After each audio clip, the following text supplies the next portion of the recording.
take the roll call attendance. Jordan is not here. Jerry Brown. Michelle Byers is not here. Jacob. Jim Kramer here. Ann is not here yet. Ann may be coming late Yeah, she'll or be, not at all. right. And Alana, I think for the purpose of them saying yes or something. I am. Yeah. John, Yep. Kira, Present. and Colin Walsh is absent. But we do have a quorum, so we can proceed. And the the next agenda item is trying to select a chair, either for tonight or beyond that. This is an item that doesn't require public comment or something, so we can proceed with this. And just to get things started, I'll mention my preference. This is not a motion at all. I want to hear what other people say. But I have a strong preference that we select Jacob as the chair through June, so that we have continuity and so on. So, other comments or? Yeah, Jim, I'd like to support your idea for Jacob being chair.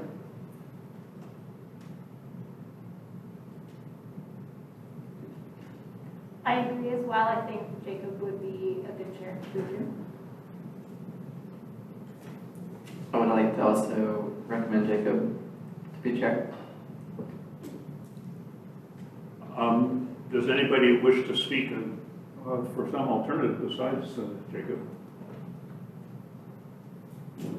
Hearing none, then I'll move that we select Jacob as the chair of this commission to serve through June. Is there a second? We don't have public comment on this item. I'll second. Okay. All in favor? It's a unanimous selection, so I will now turn it over to Jacob. Well, thank you so much. I'm flattered and honored to continue as chair until June 30th and really appreciate the vote of confidence here and I look forward to guiding us through this ongoing transition into the Climate and Environmental Justice Commission. Really happy to be joining the Natural Resource Commission and tree commissioners so that we can all work together. Yeah, thank you again. I really appreciate it. So I guess with that, let me get back on track here. So I think with that, we'll discuss the agenda that's before us today. Would any commissioners like to suggest any changes to what's on the agenda, as in reordering agenda items? We don't have anything on the consent calendar, so nothing to discuss there, but I'll leave a moment in case any commissioners would like to discuss the agenda itself. Jacob, can I ask a question to the staff? As far as the public comment goes, is the commission allowed to discuss in public, but between ourselves, the comments made during public comment? I believe during the tree commission we didn't, but it's sort of has been said before. People come here and do public comments. We all want to encourage the public to come. They make their comments, they go away, and we don't not that respond to them when they're talking, but I don't think they get the sense that we're what we're thinking. So do you know what the? Yes. Thanks, John, for that question. Typically, what you will do on each item is hear all of the public comment and not respond in the moment, but during commission discussion, which until June Jacob will lead, he will ask each commissioner if they have any comments they'd like to have, and then you may bring up issues that were brought up by the public, should you choose to.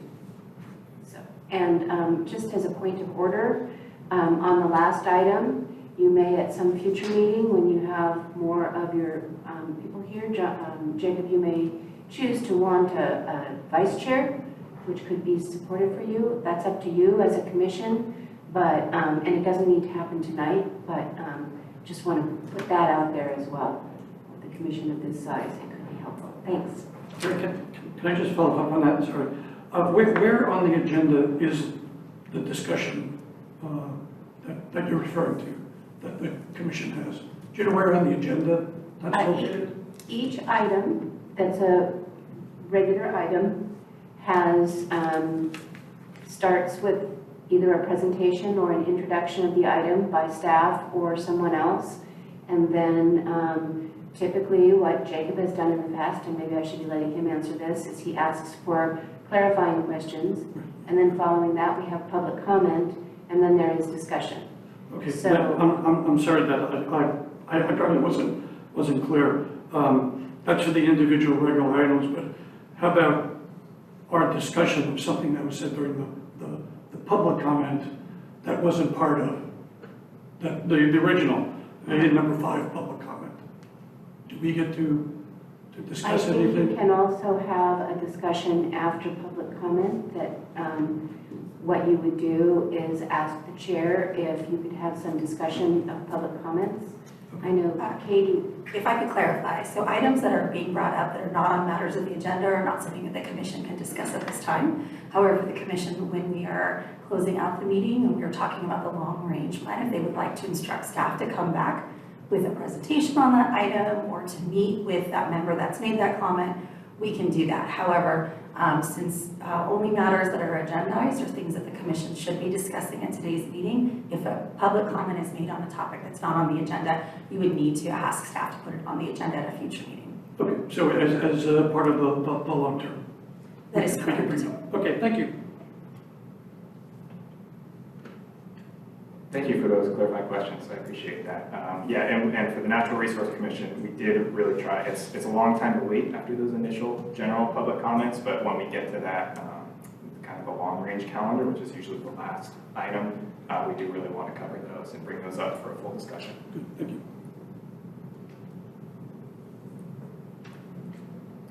So with that in mind, again, we'll be waiting for the public comment, just another item or two here, but would anyone like to discuss the agenda or move to approve the agenda? I move that we approve the agenda. A second? All right, all those in favor, raise your hand and say aye. Aye. So moved. The agenda is approved as is. Now we have a time for brief announcements from staff, commissioners, and council liaisons. I'd like to start with staff today. Any brief announcements for commissioners? yes, I have a few announcements. But first, I'd like to give our new commissioner a chance to introduce himself, and then I will mention a couple things. So, Jerry? I'm a new old commissioner. Turn your mic on. Sorry. I'm a new old commissioner. And I am basically come.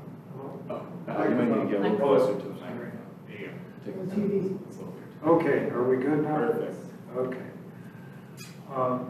So I was serving on the Utilities Commission at the time that the Utilities Commission was essentially merged, I think, with another commission. And I basically was not interested in the new commission. And long story short, I did express an interest in this commission. And so that's why I'm the new alternate. So, thanks. Cool, thanks, Jerry. And that was done by a city council discussion and appointment. So Jerry is our 10th member. I know I have let Jerry know this, but as a commission with 10 members, our quorum remains 5. And anytime any one or more commissioners are absent, then Jerry would vote on any items that come up. And of course, as always, as an alternate, he will fully participate in all the discussions. So that's the way it stands right now. One of the things that I wanted to say tonight was that I think most of you have experience with the mics, and so it's important to turn them on when you want to speak, and then you can turn them off again, just for convenience. I wanted to mention that you all have materials for the meeting in front of you, and there is a binder in the back that has materials for anybody in the public that wants to see. We have the agenda up on the board. And other than that, I don't really have any announcements. Other than that, I'd like to introduce Katie Yancey, the new Economic Development Director in the City Manager's Office. Hello, I just wanted to say hello. I also have my own announcement. But first, so Carrie is in my department, and I do have a background in sustainability as well as in economic development. So I really look forward to working with all of you. So just so glad to see all your faces, and it's exciting to be my first commission meeting here in the City of Davis. Thank you. The announcement that I do have to make is related to the items that are coming forward in public comment. We are trying to develop a much more open communication with people that want to come and particularly present items to this commission that would be beyond what would be appropriate in the 3-minute public comment, and that they may be seeking the commission to provide direction on. And so I wanted to make this commission aware that I do have a meeting with some members of the public who will be here tonight just to give a pre-teaser of a potential presentation on making sustainable food the economic engine for Davis. And so we'll be meeting with them tomorrow to go over their presentation and see how it fits within this commission's objectives and mission. And if this commission, after it hears their public comment, would like to add it to the long range, we'd be more than happy to accommodate that in the future. So that's my brief announcement. Looking forward to getting to know all of you better. Thanks so much. Thank you, staff. Now I'll turn to commissioners and ask if we've got any brief announcements from commissioners. I'll start at the far end.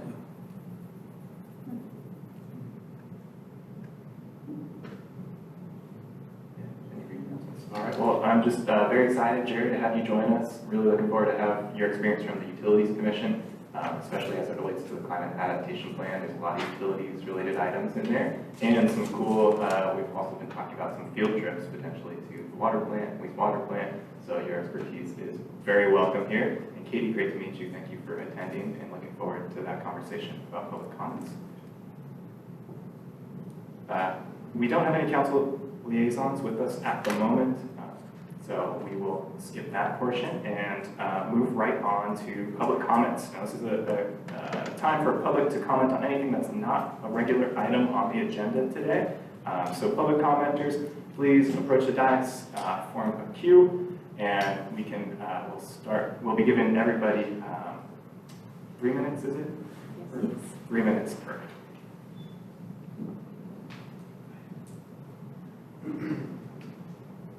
Hello. Oh, sorry. Hello. Hi, I'm Todd Edelman. I have a couple of items. Hopefully, get them all done out quickly. Some of which I know is under the purview to some extent of your commission. The first is trees were removed from the parking lot or adjacent to the parking lot of our apartment complex, assuming that they were removed for the right reasons. In any case, the temperature went up significantly in my apartment in the late afternoon. And it would be great if there was some protocol or something, project perhaps associated with the university as a way to identify pre and post arboreal removal, to do something for people who have to pay more of that, especially myself and others who are low income and receive government benefits. The second thing is, I just learned today, because I was asking the mobility coordinator from UC Davis about if there's an equivalent of My Davis app for the campus. So there's not. He also said there's no intro of the My Davis app to anybody on the campus, like it's part of the orientation. Of course, there are some items in the My Davis app which do relate to your commission. So it would be great if there was another venue that was created for these thousands and thousands of new people to take action in what is their community, if not necessarily their city per se. The third thing is, I've talked about this before with the previous commission, I would like the commission to create some protocol for the implementation of garbage disposal in new housing in town. I've talked a lot about Promenade. There's going to be 800 homes, 800 garbage disposals, probably thousands of people who are used to using those unless they come from out of the country. who are going to put stuff in there before they do something else with it, because it's the easiest thing to do. All education from the city to please compost and stuff will help, but not enough. I think we should consider that they shouldn't have them, I'm sorry, staff has told me that it's actually really not a good idea. We don't actually want that stuff going into the wastewater disposal plant. I mean, the treatment plant. And the third thing also related to discussion with staff is related to that is I suggest the idea of having some kind of city-supported, in some way, equivalent of the refrigerators that are kind of community refrigerators around the community, that the city somehow enable that to those be in apartment complexes so they can opt in for apartment residents to divert intact packaged food to their neighbors rather than throw it away or whatever. I know there's complications related to hygiene, but it seems that that could push Davis further into doing more with its kind of food-related diversion. And I've sent some things sort of related to that, related to efforts in Petaluma to kind of go beyond what Davis does in regard to resources used for food serving. Thank you. Thank you for your comments.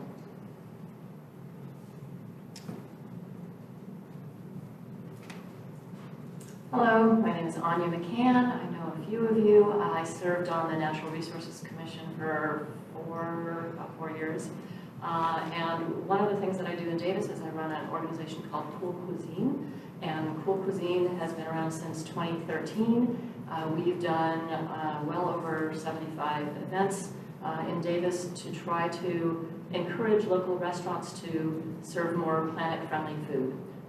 So you can call that plant-based, you can call that vegan, there's many words that we can use, but we prefer these days to use planet-friendly. I have, since during COVID, we didn't do a lot, but we worked with local vendors like supermarkets and also with organizations like the Rotary Club to kind of increase their game for public events that they're having. We've made requests of the council to have all public events that are being paid for with public funds be sustainable foods.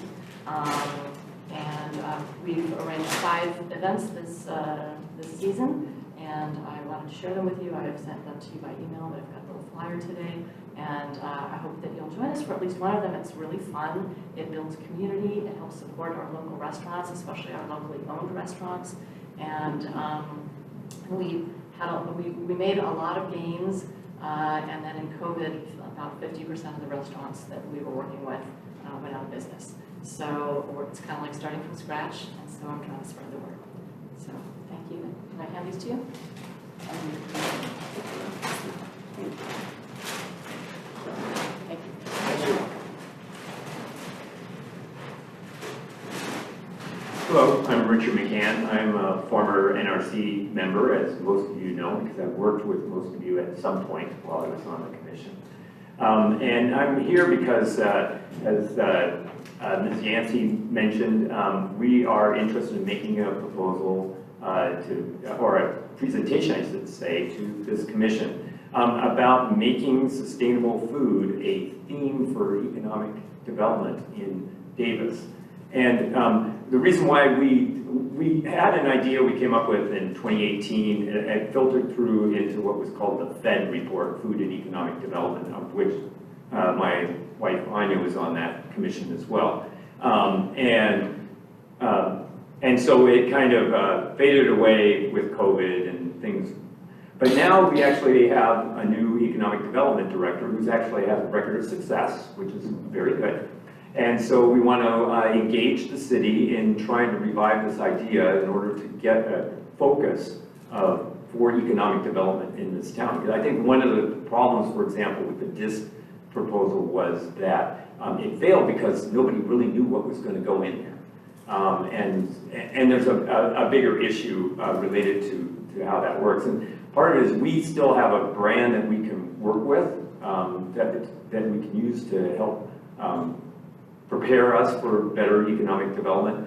And so the themes that we had thought of that we wanted to talk about, and we'll give more detail if we can get on your agenda. And so hopefully you'll talk about this on a long-range agenda at the end of the meeting. One is supporting innovation in sustainable food production and distribution. The second thing is providing a sustainable infrastructure, and part of this idea actually came out of the downtown plan, where we were talking about sustainable infrastructure, and we realized, oh, this could be an attractant for food-related industries in Davis. Another one is to serve and deliver food sustainably in town, which is what Cool Cuisine is about. And that also can be an attractant for companies that are engaged in sustainable food. Prepare food that is consumed locally in a sustainable manner. So this actually relates to the Climate Action Plan, having, for example, electric cooktops in restaurants and doing other types of efforts in order to improve sustainability within the industry. And then actually finally attract sustainability-oriented tourism, because we do have a brand. When Anya moved to Los Angeles, or from Los Angeles to Davis, her friend said, oh, it must be a great place for vegans. And she had to say, well, not really. But people think that we do. We have that, so we should play it up. So, yeah, thanks. So, so anyway, I just want to just ask you to put us on your agenda. And thank you for your time. Thank you.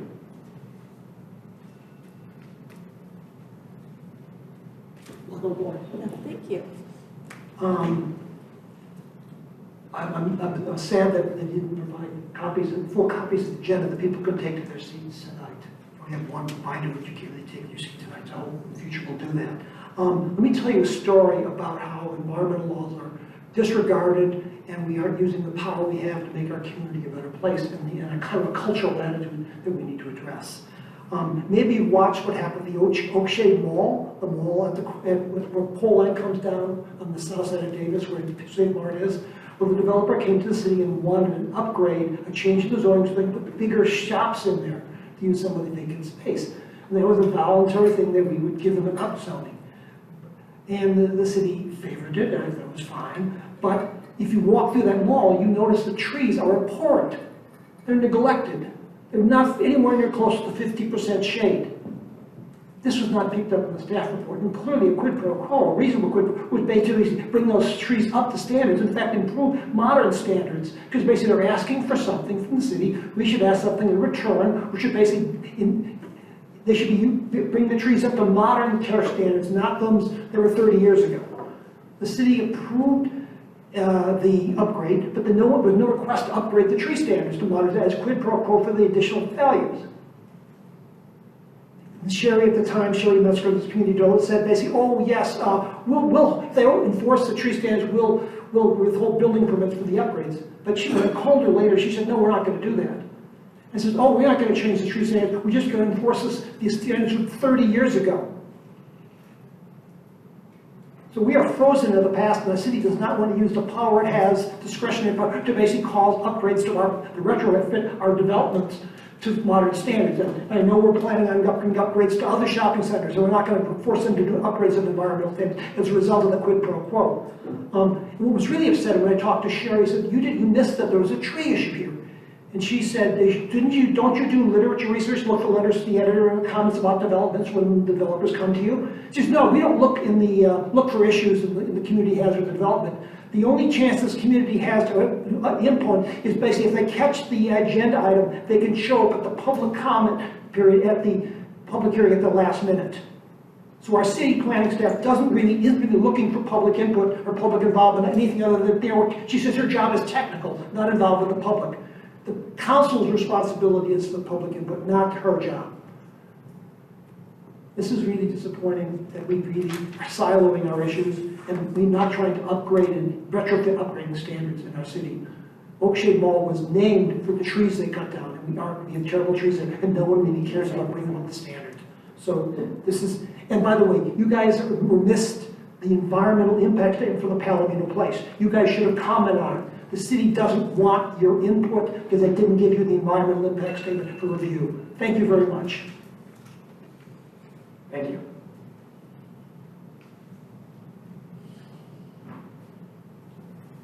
Matt Williams, another former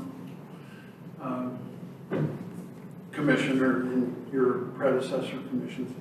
I'd like to give you all a challenge and this actually relates, and the challenge is in cahoots with Katie. We all have been here in Davis long enough to know that one of the great mysteries or the great missed opportunities is that the city and the university do not collaborate. I think sometimes they're a whole lot worse than not collaborating. And I think that there's a real opportunity for this new commission looking to chart the path for a sustainable community, could reach out to the appropriate places within the university. There's a technology transfer office. There are ways in which the intellectual capital that's being created in the university is transferred out into the larger, beyond the borders of the community, of the university. We need small wins, things that are win-win between the university and us and the city. Healthy Davis Together was a classic example of a win-win. We can do win-wins despite our history of not doing them.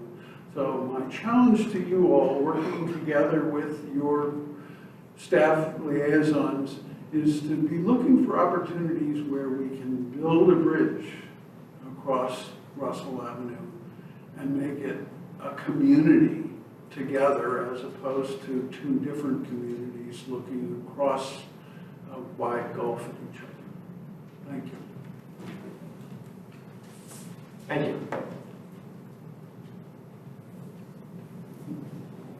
Any other public comments on items not on the agenda? And seeing none, we'll close this public comment period. Again, there will be additional public comment periods during each regular item, and the first regular item that we have before us today is a presentation on the Climate Action and Adaptation Plan.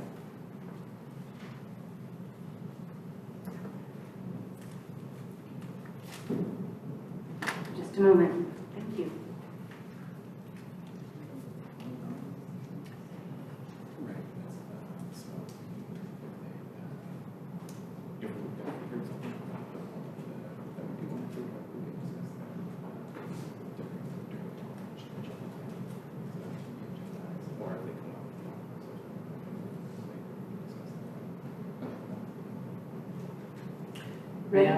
May I take a moment just to thank the public commenters for their comments? You did. Thank you. Yes. Thank you for being here to provide our public comment.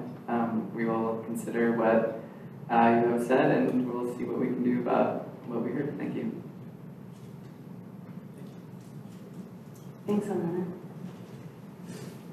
So like the first meeting, we wanted to make sure that all the commissioners have similar information about many of the topics that are under the purview of your commission. So the July meeting was essentially to look at this commission and what is your purview, some of the terms, some of the programs that you'll be taking a look at. And this month, we're going to talk about the Climate Action and Adaptation Plan. And next month, we'll be talking about the Urban Forest Management Plan. So that is the goal.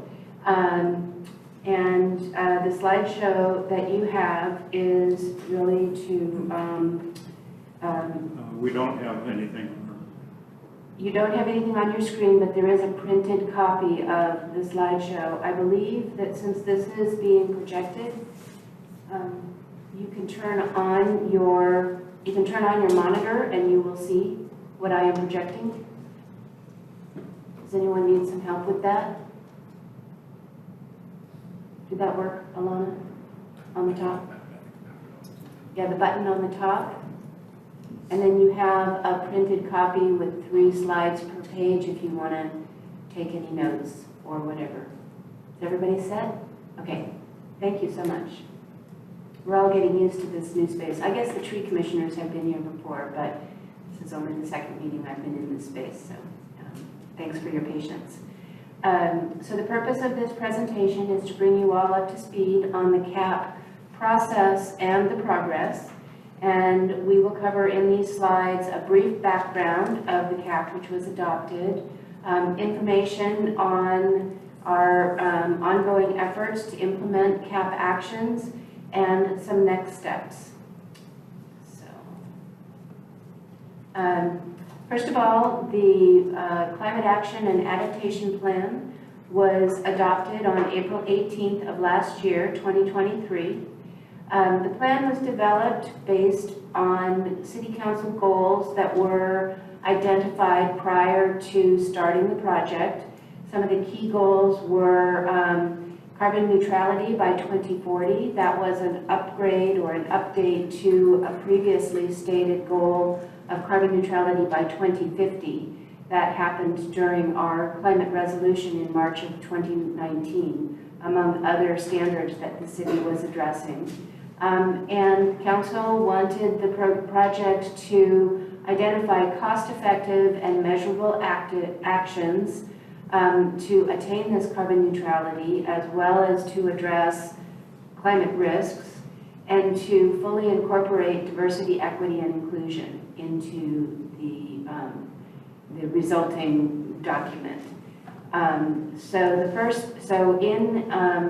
At the end, there was a request for proposals that went out following council direction to select a consultant which was going to help staff and our partners to develop the Climate Action and Adaptation Plan.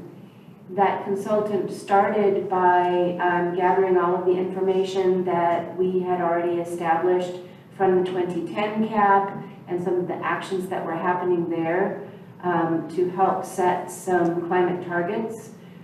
We completed a vulnerability assessment early in that process, as well as updating and providing more information on the greenhouse gas inventory that had been completed just before the consultant was hired. So all of that background information helped set the framework for starting the community process to do community engagement.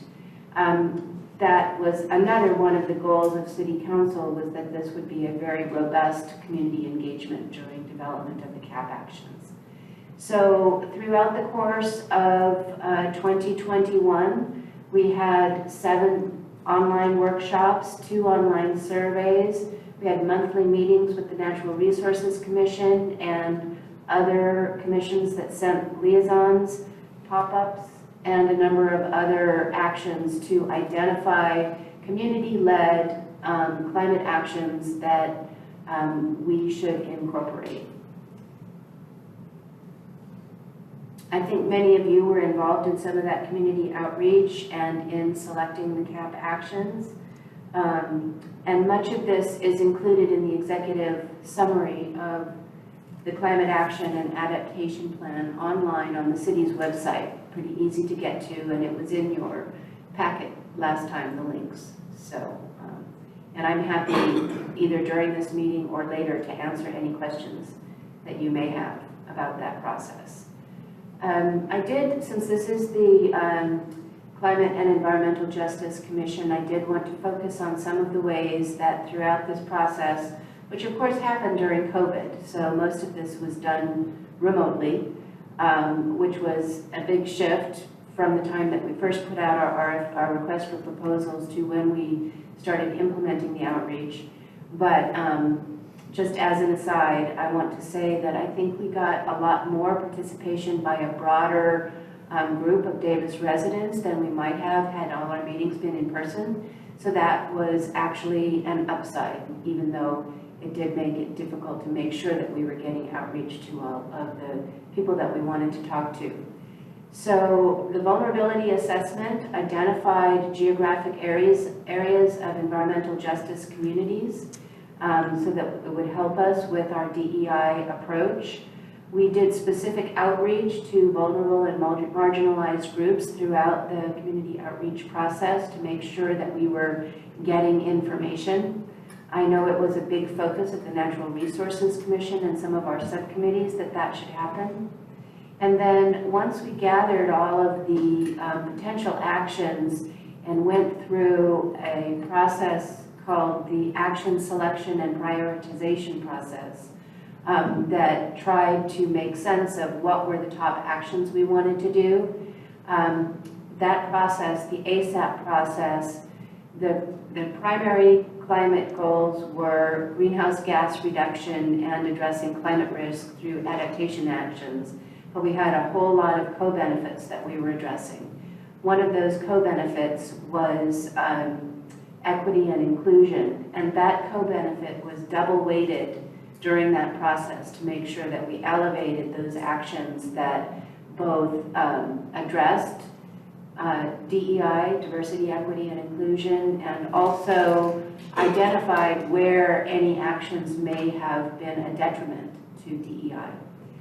And then finally, as the CAP was written and put together as a planning document, each sector in the CAP, each sector and goal has a section on what are the issues that might be raised related to equity and inclusion, or called DEI, so that we could, as we moved forward with further planning on each of these actions, that we incorporated that thinking into planning the actions. So another element of the background is that there are 5 sectors in the CAP, and in those 5 sectors, 28 CAP actions. As I just mentioned, it is a planning document. It's not a final implementation plan. Each of the actions that we want to do does need some further work by the full city staff and our partners and you as our commission that will help with this program, implementing this program. But those 5 sectors address both mitigation actions for greenhouse gas reduction and adaptation actions for addressing climate risk. So you can see these sections: building, energy and design, transportation and land use, water conservation and waste reduction, climate adaptation, and carbon removal.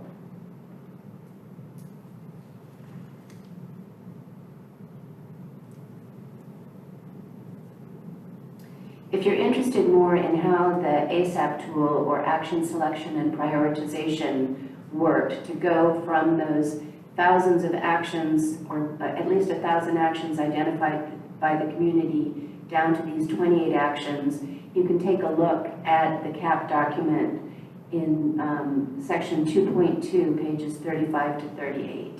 So that will give you a little bit more context on how we got to the climate action and adaptation plan that we have today. The next question is, are we on track? Now that we've had a little more than a year, 16 months of implementing the CAP, how are we doing and what are we doing?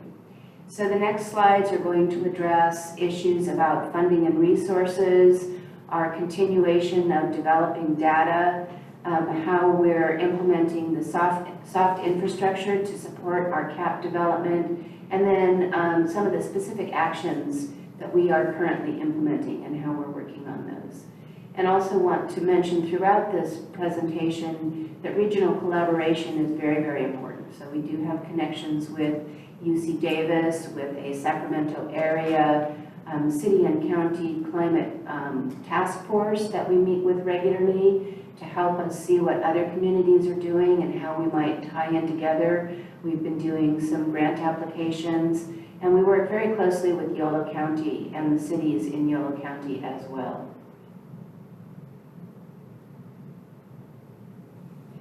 So as far as funding and resources, one of the first things that staff did on direction from the city manager's office was to develop a 3-year CAP grant strategy so that we had a plan for when grants became available.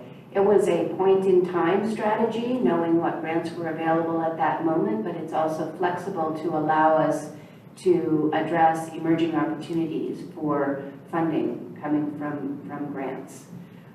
We also are actively keeping an open mind to addressing new opportunities for funding, financing, budgeting, and issues such as incentives and rebates to community members. And that's one of the things that I think Katie Yancey and I are hoping to continue to work on, is how we can be more innovative in how we address funding for CAP actions.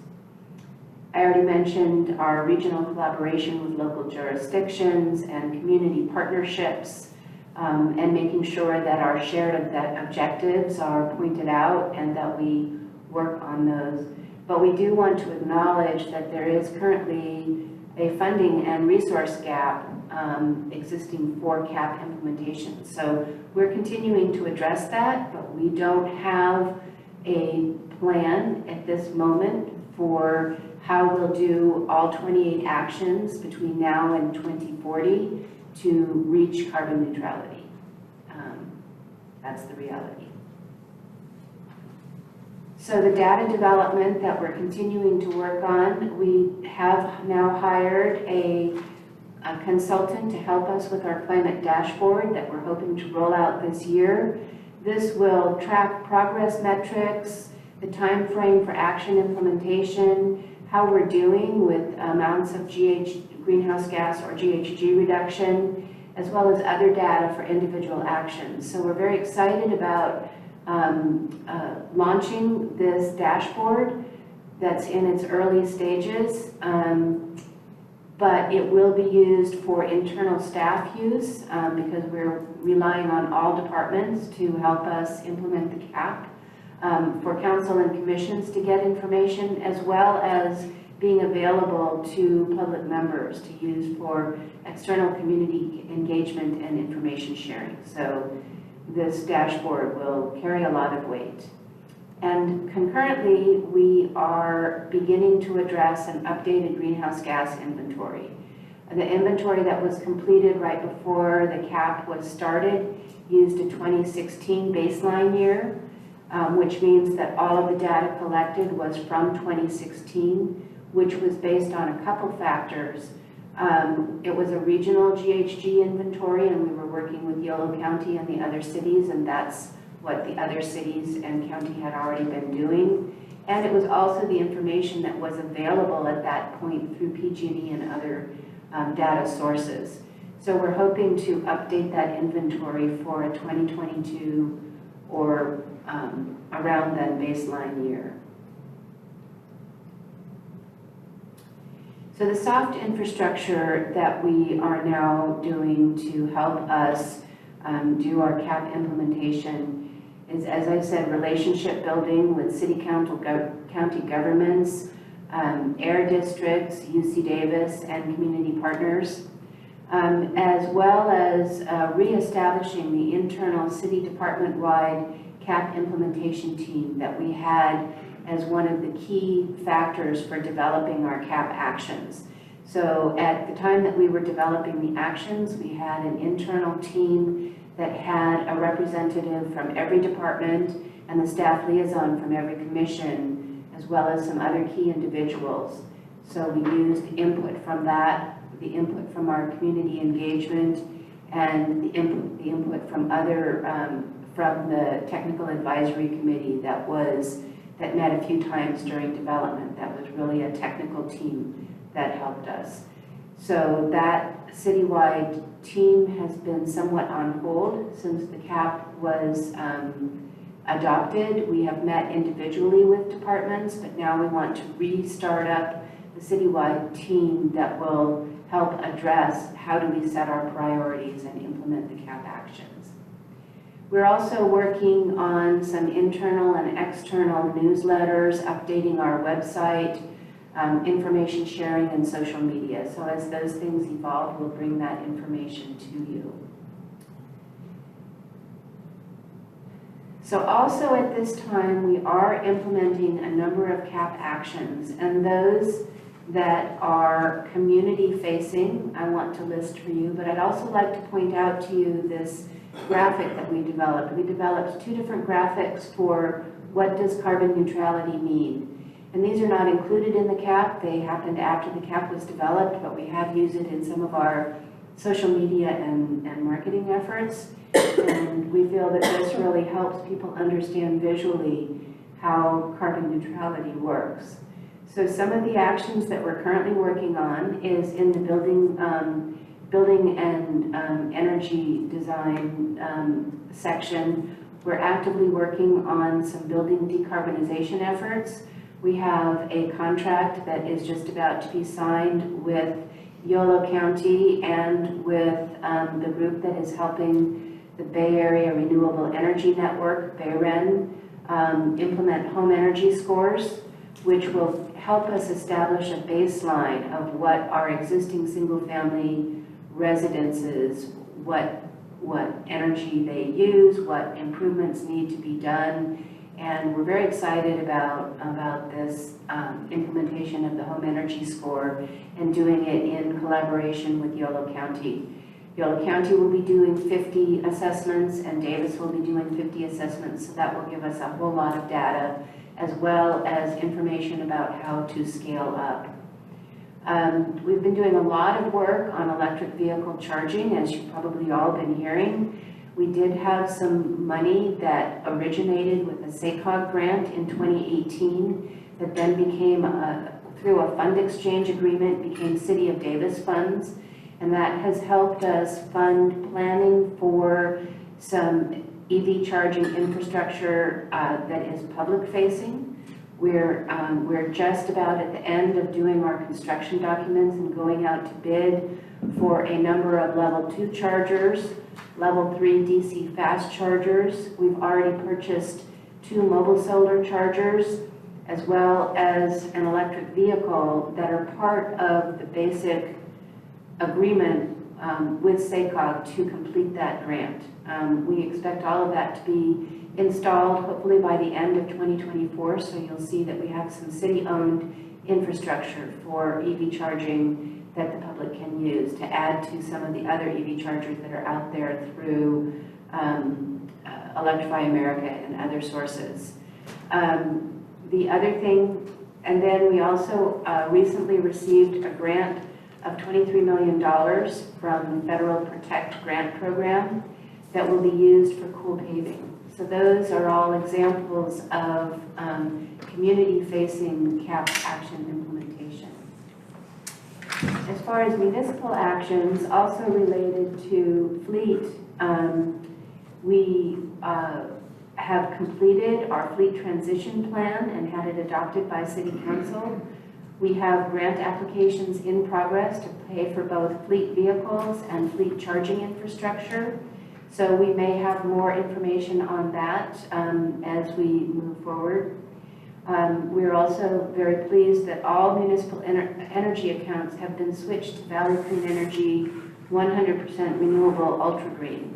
So the city is trying to model that behavior for our community, as well as municipal facility lighting has been switched to LEDs from incandescent and fluorescent lights.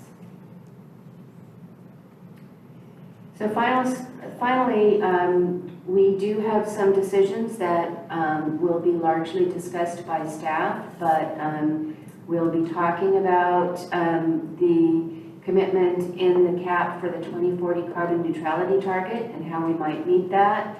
The concept that we would have a 2025 CAP update and how feasible that is with staff and resources and how much we need to work on our existing CAP, but also the idea that we'd like to do an updated vulnerability assessment.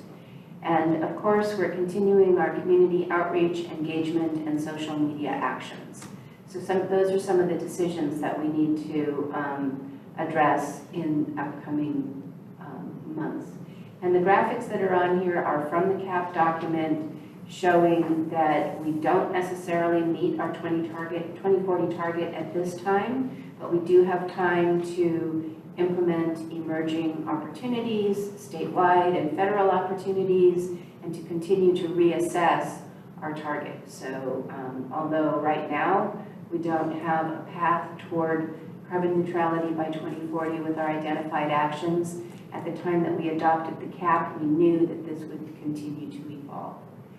And the other graphic, the pie chart graph, shows what remaining emissions by source at this point will still be there in 2040. So Next is just to do the commission discussion, questions, community public comment, and input from all of you. And the graphic on this slide is part of our social media outreach that we did for about 6 to 8 months after the CAP was adopted. We had a weekly Fast Fact Friday fun facts that we were putting out to make sure that people understood what was in the CAP and what we were doing. So I want to thank you for your time to make this presentation, and I know it was a pretty quick skim over the top, but I would love to talk with you tonight as well as individually if you have any questions. And I'd also like to note that our City Council member, Bapu Baitla, has arrived. So thank you for being here, Bapu. And with that, I'll turn it over to you, Jacob. Thank you for the presentation, Carrie. At this time, I'll ask commissioners to offer any technical questions or clarifying questions they might have on Carrie's presentation. After that, we'll move to public comments, and then we'll have the commission discussion. So at this time, we'll do technical questions, and actually, I'll start at this end, since I started at that end last time. Jerry, if you have any technical questions you'd like to raise on that presentation? I don't know whether these are technical or not. A couple of questions. One is, has the city approved a budget to implement the CAP? That's one question.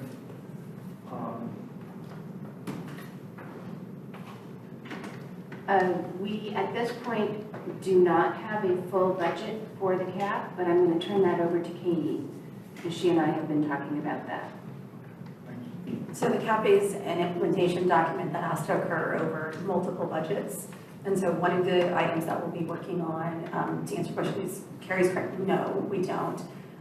We need to put together a funding strategy, and we need to identify the nature of that funding strategy. How much are we putting up the money ourselves? How much are we looking for partnerships? How much are we looking for grant opportunities, et cetera? And so there are some policy matters related to the funding that need to be resolved before we can actually start working on the task of identifying how we're going to pay for the CAP implementation. Thank you. Kind of a related question. Both Valley Clean Energy and PG&E are obviously a big part of the state's process to decarbonize and also make electricity and energy more resilient. What sort of discussions, or I don't want to pry, but do they have a way of working with local governments to, collaborate on climate action? Valley Clean Energy does have some programs, and we have been in some preliminary conversations with them, but we have not established any collaborations at this point. One of the things that I know that they're doing is retrofit rebate assistance for low-income and disadvantaged community members to identify funding for any retrofits they may want to do to their properties. This is something that is going to be assisted by the Home Energy Score program, because it's going to give us more data to know how we might interface with Valley Clean Energy on these initial residences that we're going to assess and perhaps roll out. Yolo County, as I said, has been very engaged with this, doing both the Home Energy Score program and also a program that we haven't yet talked about, which is they're upgrading homes for energy conservation. So we may be able to take a look at that as well, but we haven't started that yet.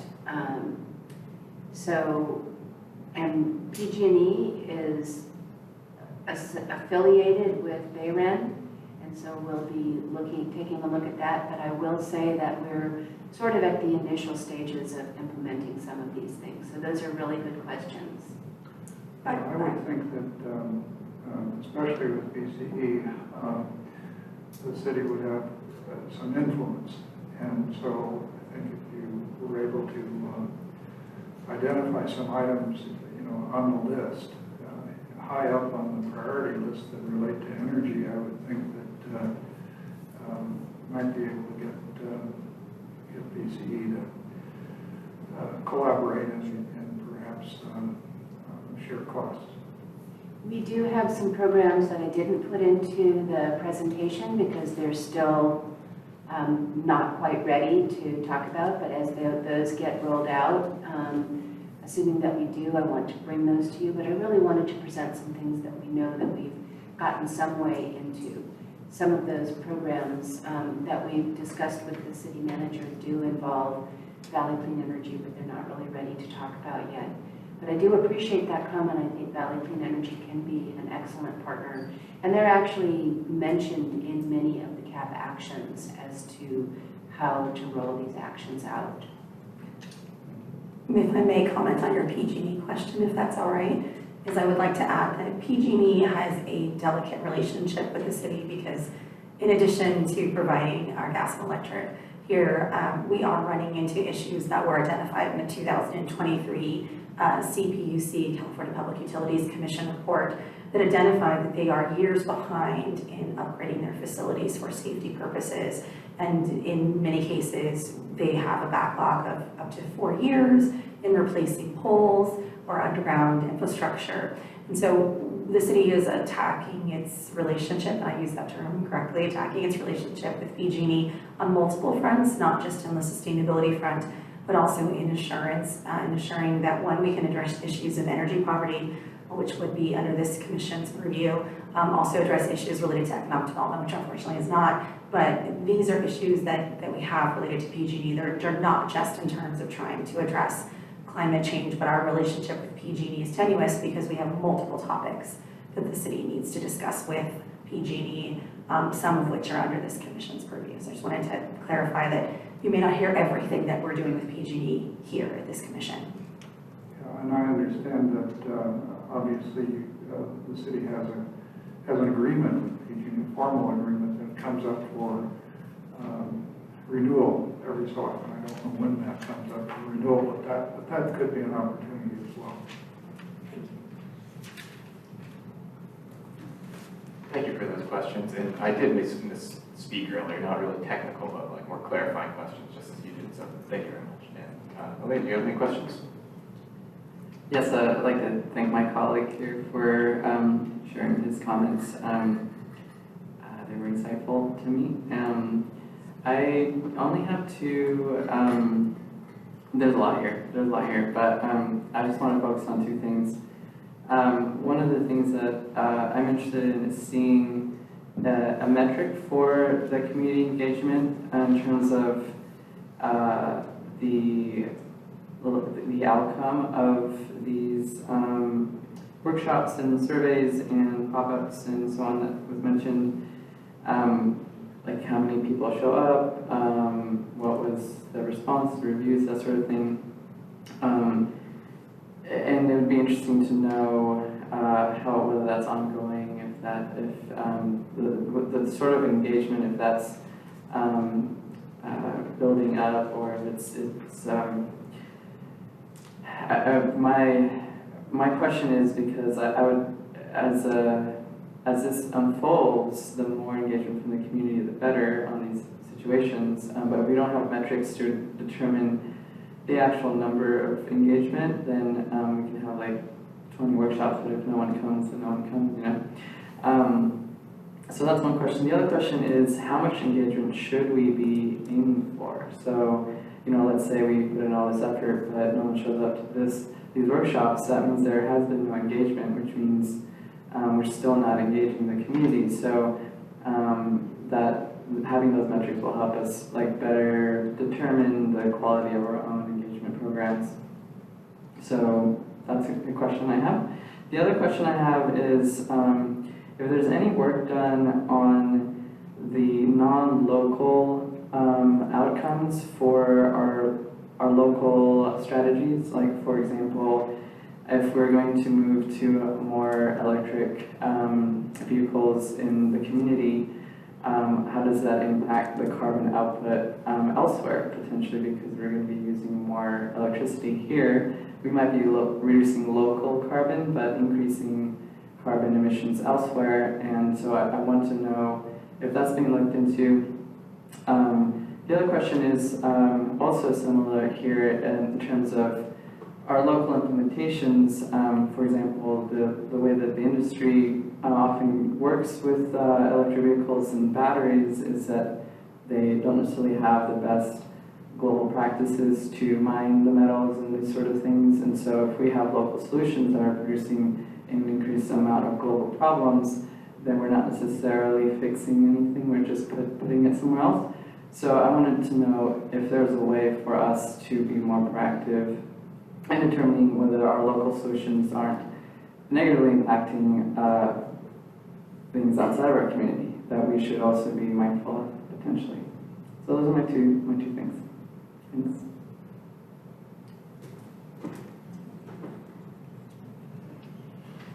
As far as the public engagement during CAP development, a lot of that information is included in the CAP itself. What I can say is that we were very pleased with the attendance at our meetings.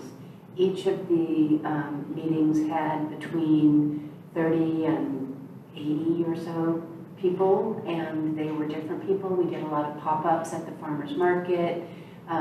We didn't track exact numbers of outreach, but compared to other issues, especially planning issues in the city, we felt that the attendance at the CAP workshops and the responses to the online surveys were higher than we expected. So we were very pleased with that.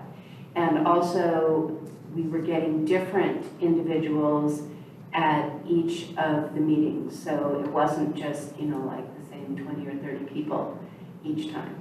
I can prepare more information for that, about that for you if what is in the CAP is not meeting what you intended with your question.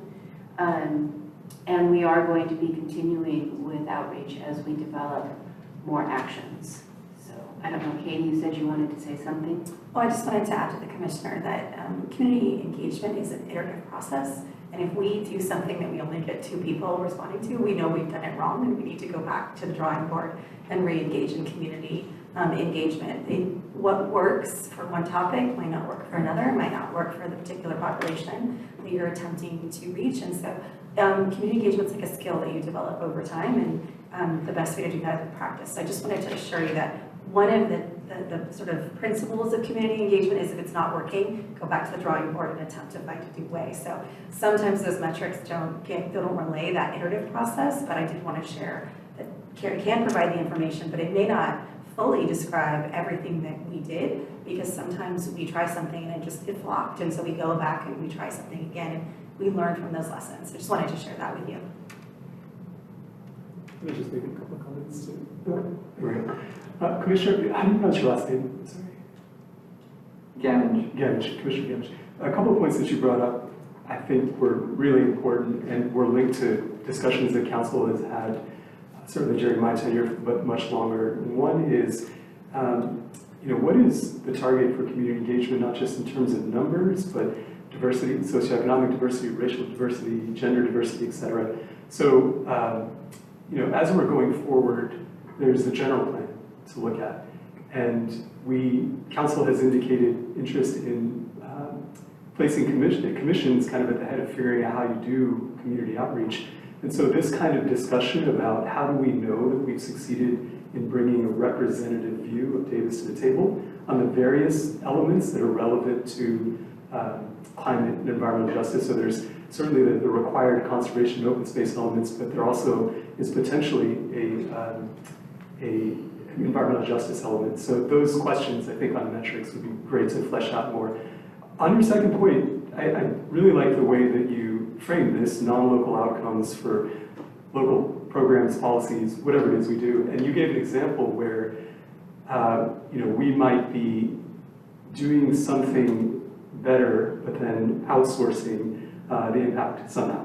And that impact can be either positive or negative too, right? So, there might be situations in which, say, our absolute carbon emissions go up, our greenhouse gas emissions go up. But because we've provided more housing or we've done something else, that might reduce emissions elsewhere. So I think it's an excellent point that I haven't, council has discussed it somewhat, but if there was a more systematic way to get at that point about, yes, we're representing outcomes we're trying to optimize outcomes for our community, but also what are the impacts on a regional level at least, and certainly global, as you see. Thank you for those questions and discussion. Jim, any questions? Yeah, I have several questions. The first one, really for Katie, but probably Jerry is better able to answer it maybe.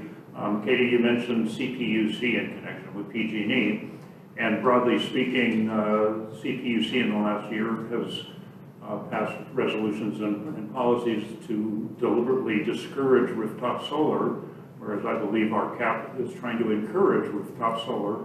A number of cities around the state have been protesting and so on. I'm wondering if Davis has actively engaged in this with CPUC and tried to express our desire for rooftop solar. Go ahead, and then I'll save my second question. Oh, go ahead, finish. Okay, well, in the greenhouse gas inventory, by far the largest item is transportation, and much of that is commuting and so on, and yet in the construction of the commissions, transportation is a different commission and we're not allowed to comment. So I'm wondering how we advise on CAP when the largest part of it is outside of our purview. Well, I'm going to let Bapu add to that last question, but as far as rooftop solar, I think city staff and certainly VCE followed that whole discussion, but I'm not aware of lobbying that was done by Davis or on behalf of Davis, other than just paying attention to the fact that there did seem to be some disconnect between various state policies and goals, in that rooftop solar and the NEM rates were being discouraged through the CPUSC, and yet there is a state goal for increasing electricity use and getting away from fossil fuels. So the direct answer is no, I don't believe we did any particular lobbying. As far as the transportation issues, we really did want to have the commissions have clear goals and not have too much overlap. I know that at some point you're going to talk about potentially having liaisons to other commissions that are addressing these things. If it makes you feel any better, the one thing I would note is that although historically the Bicycling Transportation and Street Safety Commission did not address greenhouse gas emissions at their meetings, I think that the new Transportation Commission may. But the other issue is that many of the things that we can actually have a big impact on greenhouse gas reduction is related to building energy. So while it may be a much smaller piece of the pie, it is an area where we can have some impacts, whereas behavior change and getting people out of their cars and that kind of thing is a little bit more difficult to have such large reductions available for transportation. So it's a huge area we need to address, but I think that this commission will have plenty to talk about with the other components of the greenhouse gas emissions. So Bapu, did you want to add to how that was the decision? Sure. Yeah, actually both points. The first, we do have a legislative subcommittee of Councilmember Neville and Councilmember Arnold. So I think your point, we can take that in meeting minutes and just make sure that the full council sees that that is expressed, and that might be something the legislative subcommittee takes up and looks into how Davis is representing themselves via a decision, vis-a-vis that decision. On the second point, I think it's always been a weakness in terms of figuring out how commissions work effectively together within the confines of the Brown Act. I don't think we've got it figured out. I think there's a potential to have subcommittees, joint subcommittees, et cetera. I think the opportunity here is the general plan. Here, where there are certain elements of the general plan that will require commissions to work together.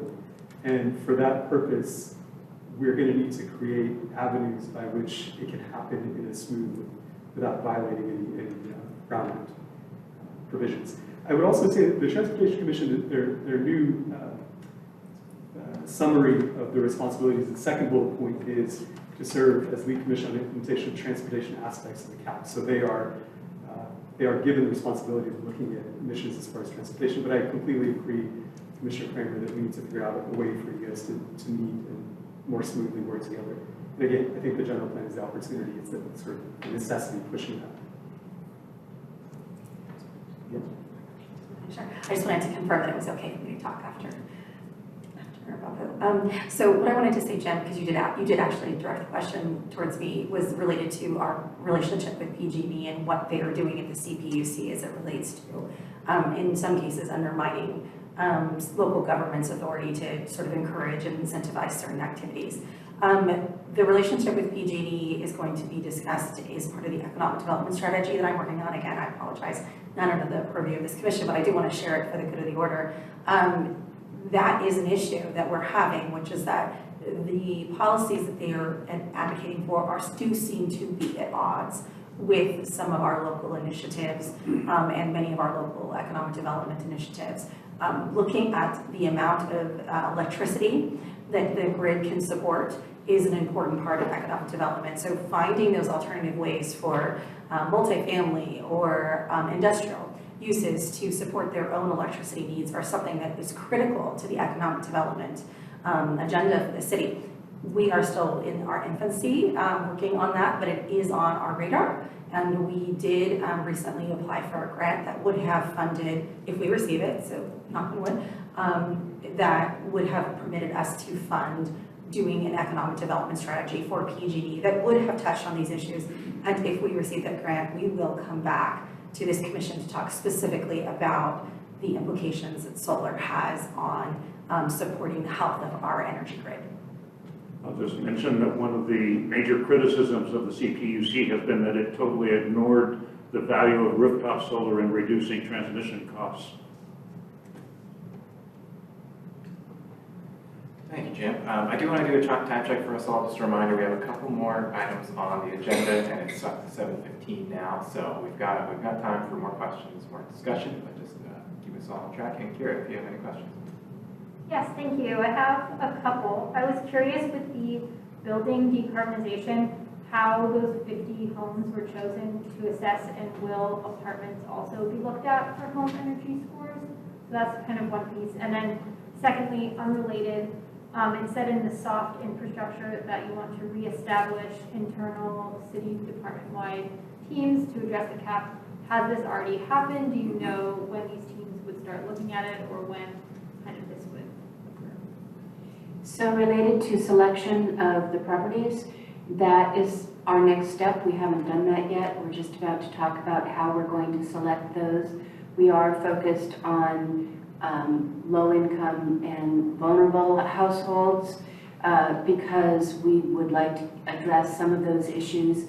We are hoping to do both owner-occupied and renter properties, but we will be focusing on single-family rather than apartments at this time, just for some consistency across the data with the 50 units.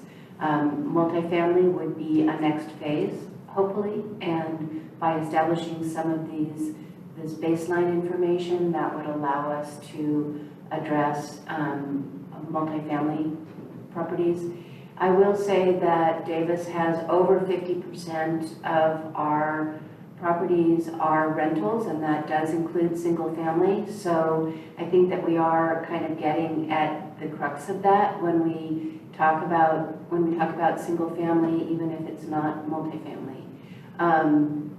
And the second question was, can you just remind me what the second question is? If there has been an internal city team established for looking at the CAP, or when that would happen?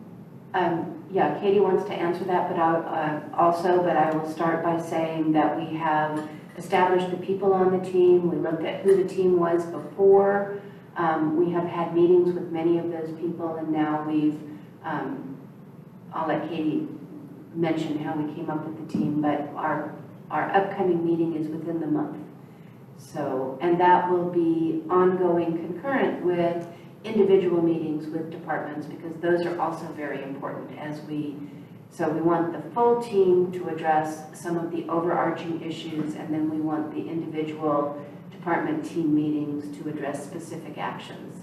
So go ahead, Katie. I just wanted to add that in relationship to your question about the soft infrastructure and has it been happening, the answer is yes, it has been happening overall, particularly related to this team, but the team is taking on a new identity, and we touched on that a bit when we were talking about the lack of the long-term budget and the lack of this issue of how we are tackling those budgetary needs. Are we looking for grants? Are we looking for other opportunities? So the team itself is developing a new mission, and so it's going through a transition phase as it's developing that new mission to take on the task ahead of it now, which we'll be bringing forward to this commission that Carrie touched on, like, do we need an update? How are we going to be reaching our carbon neutral goals? So I think it's important to understand that in many of these processes that Carrie's talking about internally are just shoring up where are we in the process and how do we get into that next phase? Do we have the right people on the team, et cetera? Do we have the right tools and resources? So I think it's just important to recognize that all of that soft infrastructure does evolve over time, and so you may hear us in a year talk about that soft infrastructure differently.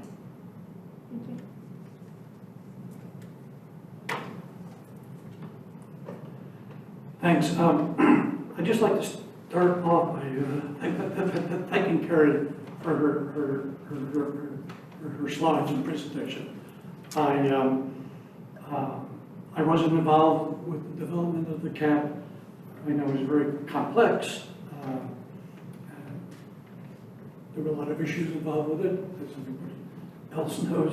I thought your presentation was very succinct, clear, and it was nice. So I wanted to thank you for that. Just a couple little points before I get into my questions. Looking at the CAP from a 30,000-foot perspective, I really think it's a great project, program. I'm not sure how many other cities around the country have similar things, or how they compare to ours. Ours is pretty detailed, and I think that's great.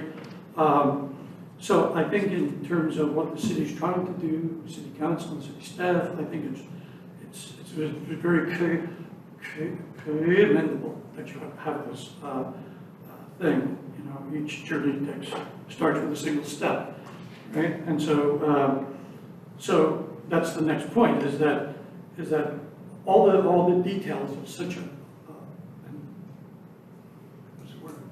intimidating, awesome, huge plan. I mean, this is not an easy thing to do worldwide. I think everybody's coming to grips with that.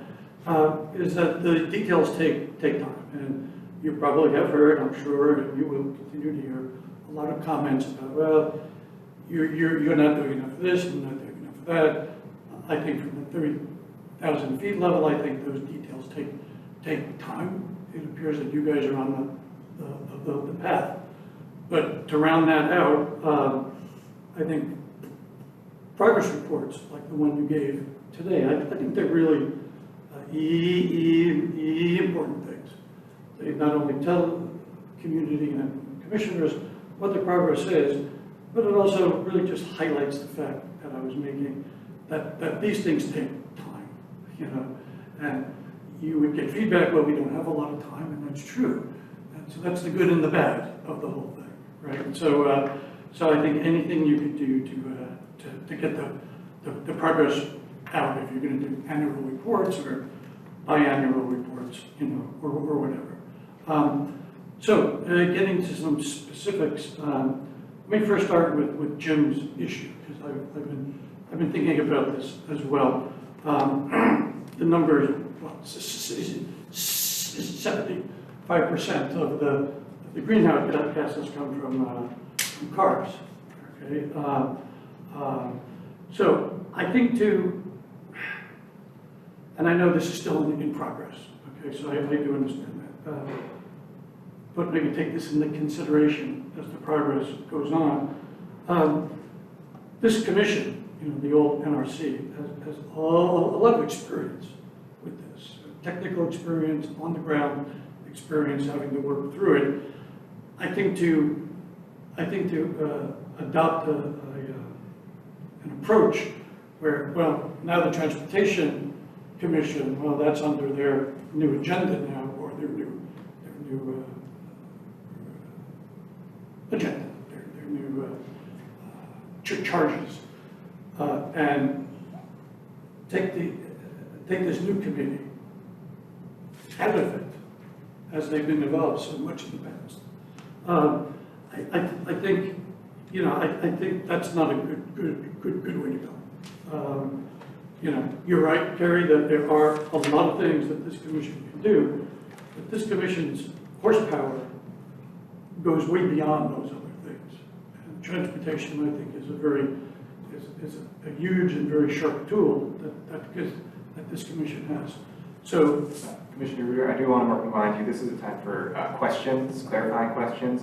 I do want to have this conversation, however, after we give the public. well, I was just following the lead of everybody else. There was a lack of questions and comments. So, okay, then let me, okay. Then,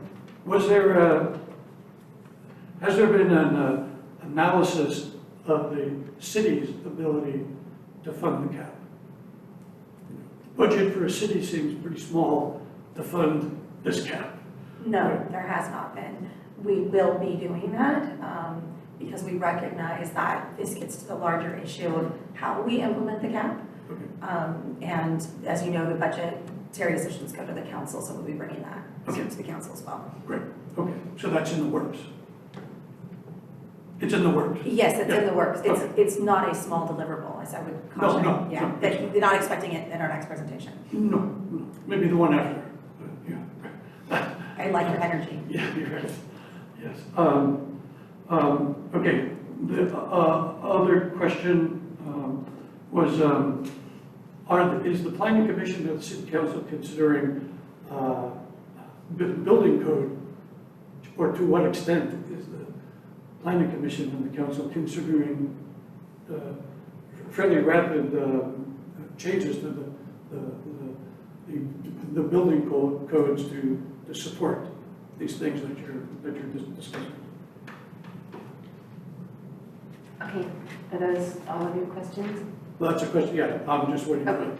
So related to the building code, that is something that the NRC did address. It's called a REACH code. So essentially the city follows the state building requirements, and local governments are able to do what is called a REACH code, which means going above and beyond the requirements of the state building code. We have a REACH code. It does need to be updated. We're working on that between our building department and our sustainability program. And the reason it needs to be updated is because, as many of you may remember, last April there was some new legislation related to how communities can do REACH codes. And that had an impact on the way we had established our REACH code in January of 2023. So in April of 2023, our REACH code was deemed, over the course of between April 2023 and the end of the year, there were some concerns that it was not the appropriate approach, which was unforeseeable at the time that the REACH code was established. So shorter answer is we're working on it. We are also expecting the city's building code and energy code comes out every 3 years. So that will be coming out soon. But we would like to get, and that really only addresses new construction. So it's a limited scope, but then we are updating that. The other question that you had asked about was that the details are important and we need to know the resources. And we need to know how we're going to implement the CAP actions. I will say that it's fairly clear to us as the project management staff that we can't do 28 actions all at once. So at the time that we published the CAP document, we did take a stab at, we made an effort to identify what the time frame of actions would be and what the first priority actions would be. And that is on page 52. That's an ever-evolving target, because as funding becomes available or partnerships or collaborations become available or new opportunities arise, we have to slightly address that. But it's something that we will, it's one of those things that we'll talk about with our city team. What do we have the capacity to do right now, and how are we going to do it, and who's going to do it? And the last thing related to a couple comments about transportation that I'd like to address is that I just want to point out to you how successful the appointing a single commission as the lead on a topic with liaisons from other commissions has worked in recent years. And the NRC being the lead on the CAP with 8 to 10 other commissions sending liaisons, including Jim from the Tree Commission and others, worked really, really well. It could be a single conversation, everybody could be on the same page, and then those liaisons could take the information back to their commissions. By the same token, we had, Jacob was a representative to the Tree Commission for the development of the Urban Forest Management Plan. And what that entailed, looking at it from the point of view of a commission that is sending a liaison, is that every time Jacob would come back and give a report on the update of what was happening at the Tree Commission or on the UFMP development, the commission could discuss it as a response to the liaison or the subcommittee and give further direction. There were a number of different issues where we had liaisons, and I think that it really allows any particular commission to have those more extensive conversations, even though they're not the lead, and then take that information to the lead commission. So, you know, while the legislative committee may be taking a look at some of that, I think that you can all feel comfortable that issues that other commissions are addressing, that you can still have a voice. Thank you. All right, thank you for your questions, commissioners. At this time, we'll open up the public comment on this item. That's item A, climate action and adaptation plan. If you've got any, if any members of the public would like to make a comment, please approach the dais. And again, we'll do 3 minutes per comment. Hi, Todd Edelman. Yeah, first thing, just briefly about process. I appreciate all the kind of communication and stuff that's happened with CAP over the past years. Just about this presentation tonight, it wasn't included, I'm not sure if that was an error, in the agenda. There was no way to see this before coming in. And also just kind of the quality of the rebroadcast equipment, including what I pointed out to the city clerk, dust on the lens of the camera, actually makes it kind of this completely unusable for anyone that wants to view the presentation, you know, afterwards. Secondly, I do appreciate the commissioner said about including renters in that survey. That's a really good thing. About all the support for EVs, that's totally crucial, absolutely agree. That's something that's absolutely needed to make EVs work. And related to the transportation issue, something that's needed to make electric bicycles work, to get a lot more people using them to travel from longer distances to town, is actually bike parking, which commissioners and staff in the transportation area have failed or resisted on putting onto the agenda for years now. You know, I live in an apartment kind of towards the periphery. It's a modest place. There's no bike parking, official bike parking. My bike that I use every day is too heavy to bring upstairs, and it's been vandalized, and it's expensive, and I can barely afford it. And that's just a cycling-friendly town where you can't even own an e-bike. You know, imagine a family that had actually like a cargo bike that carries a bunch of kids and wanting to leave that outside. They wouldn't do it. They won't use an e-bike. That's over until there's a big change in policy. This has really gone on for years, it's continual frustration, and I don't know why it hasn't gone forward. The third thing of time is, as a renter also, there's, in my older apartment complex, there's, the water is actually paid for as part of the rent. It's not part of our individual household. We have no agency over what kind of energy they're using, anything. We can't say anything except like, hopefully just try to not run the hot water even though we don't pay extra for it. And I would really appreciate if there's some type of, at least, very least like communication about, landlords actually, what program they're using. Hopefully more than that can go forward. Either to be incentivized by city policy or something to actually at least give a more feel that there's like green energy happening in the places that we rent. So thanks. Thank you. If any other members of the public would like to comment on this issue, I'll give you a moment to come up to the dais. And seeing none, I will close the public comment period at this time and open up the time for discussion on this item. And John, it killed me to redirect you earlier. I didn't mean to do that. I didn't make the expectations clear enough. So let's start with you. Any comments that you would like to make? Okay. Yeah. Actually, I think I made the comments I wanted to make. So thanks. Thank you.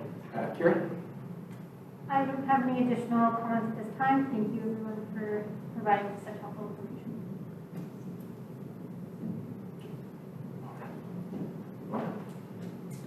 I also wanted to comment on how wonderful I think this approach has been so far. I feel it's very well encompassing, and I'm also curious to see what other communities are doing, potentially as a cross-reference for ourselves. That might be an interesting thing to look into. But I wanted to add, in the last commission meeting, we had a conversation about the usage of liaisons to connect with the Transportation Commission, and I think that keeps coming up. So I wanted to just mention that that's a potential place to keep having a conversation around. I think the next item is the better item to talk about that. So I'm going to continue this conversation there. And thank you. Thank you. And Jerry? Well, Carrie, thank you so much for that presentation. Very excited on a couple of things you updated on. I know that the concept of soft infrastructure isn't always the flashiest thing when it's people at the city getting together and making plans to implement things, but it's an incredibly crucial step. And having a plan as a backbone to unite behind, I think, is going to really catalyze, hopefully, a lot of good work soon. And I'm also very excited to see that that dashboard be developed. That was something we talked about during the development of the CAP, and I think it's just going to really help that public outreach piece, really keep people engaged and energized to see that progress that you're all making. One thing I wanted to mention, just for our commissioners as well, with regard to the separation of transportation from our committee, there is just a really intrinsic issue there that I totally agree with. I'm hopeful that the way that it will end up hashing out is that it allows us all to focus more intensely on the different implementation issues. And what I mean by that is for the Natural Resource Commission, in one of our last couple meetings, we had between like 5 and 10 different individual measures from the Climate Action Plan be brought to us as areas that the council was asking us to focus on and help do some of the research, some of the development, and some of the action planning around. And the process that we sketched out was probably going to take us about 2 months for each individual measure. And what I'm hopeful for is that some process like that can be restarted with our commission but also in tandem, the Transportation Commission. So we've got kind of two commissions that are going to be really complementary as opposed to really siloed. And I think that liaison idea that we've been talking about, when it's appropriate to do that, will be a good way to kind of combine those two. So I'm hopeful that we'll continue to see that it won't be completely away from our reach, and that we'll still have input there. But really appreciate the questions and the patience from you all and the presentation. So thank you for that. Having seen no other comments on this issue, I will close this item. And I'll ask commissioners, so it's about 7:40 right now. We've got a couple more items on the regular agenda, and then we've got some planning to do. Would commissioners, do any of you all need a quick 5-minute break before we start this next? We'll also offer again at the remedy. No, not for me. Everyone all right? I'm the only one? Okay, well, with that, let's go on to item B, consider council subcommittee proposed process to place tasks items on commission agendas. Mouthful of a topic, but excited to hear.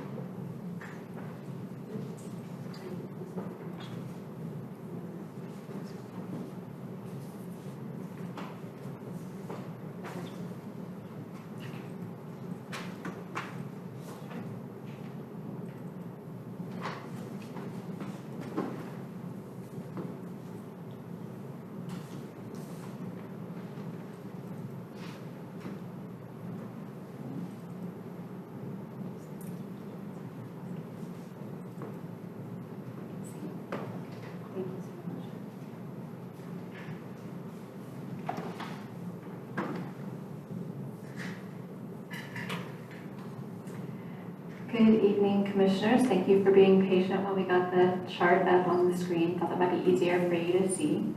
My name is Kelly Stockowitz. I'm the Assistant City Manager for the city, and I am here this evening to talk to you about some additional information that the Council Subcommittee on Commissions is requesting from all commissions. So we're going to all commissions over the month of what month is it? September. We are at the tail end of that. I think you guys are the second to last commission to go to. We are gathering some input on the process by which items get onto commission agendas. So what we've found over the past year or two we have lots of questions from commissioners, staff, council members. How do we put an item on an agenda at a commission? Different commissions do things different ways, so there's not a lot of consistency, not a lot of standardization, and there's interest in making that process more clear, improving the conversation or the communication back and forth between the city council and the commissions, and also being able to provide, well, I said provide clear direction to staff and to commissioners in how the process works. So the chart that you can see on this screen has 3 different sections.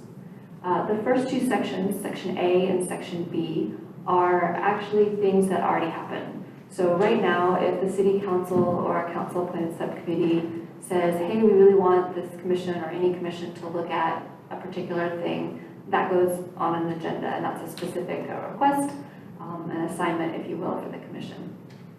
In addition, there are some things that staff knows they need to bring forward when there's a report that needs to be reviewed or something else that we are required or obligated or need to get input on, that would come forward to commission for whatever that input is and be an item that goes on the agenda. If we can scroll up just a little bit to the 3rd section, because that's where we're going to spend the rest of the time. So this 3rd section, Section C, is the question. If you as commissioners have something that you want to put on an agenda, how does that happen? Is it one commissioner decides something goes on an agenda, the whole commission puts something on an agenda, the chair decides? It ranges right now across commissions. So the way that this proposal is put together is that the commission would propose something. So you have a project or a task or something that you're interested in doing. You propose to put it on an agenda, say one of you is interested in it, and you get consensus from at least a majority of the rest of the commission. That's something that you're interested as a group in having on the commission and having on an agenda. You talk with the staff liaison and the council liaison to the commission and see if it was something that fit into under the purview of the commission, and were resources available for whatever it was. So sometimes a task doesn't take any outside resources. Commissioners are doing research or doing something all on your own. Sometimes tasks do take resources, whether it's staff time or actual money to do something in particular. So we need to make sure that those resources are available.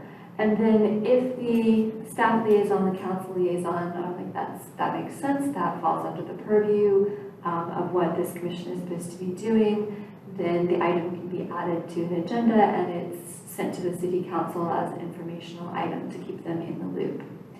If the staff and council liaison say, that's not really fitting under the purview, or the resource allocation is something that is greater than the staff liaison has ability to approve, then that might be something that they might say, do you want to, can we alter it? Can we make any kind of amendments? And if maybe there are amendments that could be made, then it goes back through the loop and could be approved. If not, but if it's something that the commission is interested in doing, then we take the whole request, take it to council, and have the whole council say yes or no, up or down in terms of that can go on an agenda or not. So that's the basic concept. What we're doing here tonight is getting input. Some commissions have provided individual comments by commissioners. Others have taken a motion.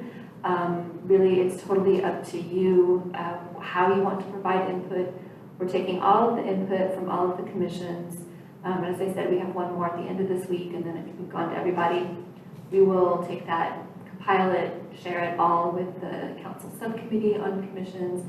They'll decide at that point what they want to do, if they want to bring some things forward to the full council, whether it looks like this or it looks like something different. That remains to be seen. So we're really looking for your thoughts, your questions, likes, dislikes, whatever it is, whatever the spirit moves you. I'll stop there and see if Vice Mayor Vaitla, who is part of the subcommittee, wants to add anything. No, not this. So that we have it. So I'm happy to answer any questions, and we're here to hear what you have to say.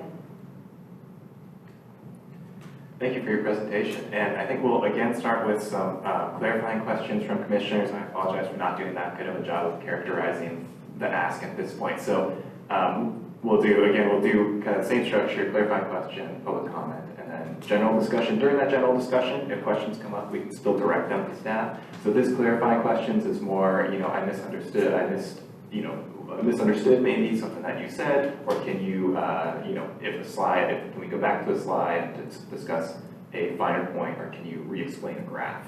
And then during our discussion, general discussion, we can also still go back for some more kind of broad questions to staff or to each other as well.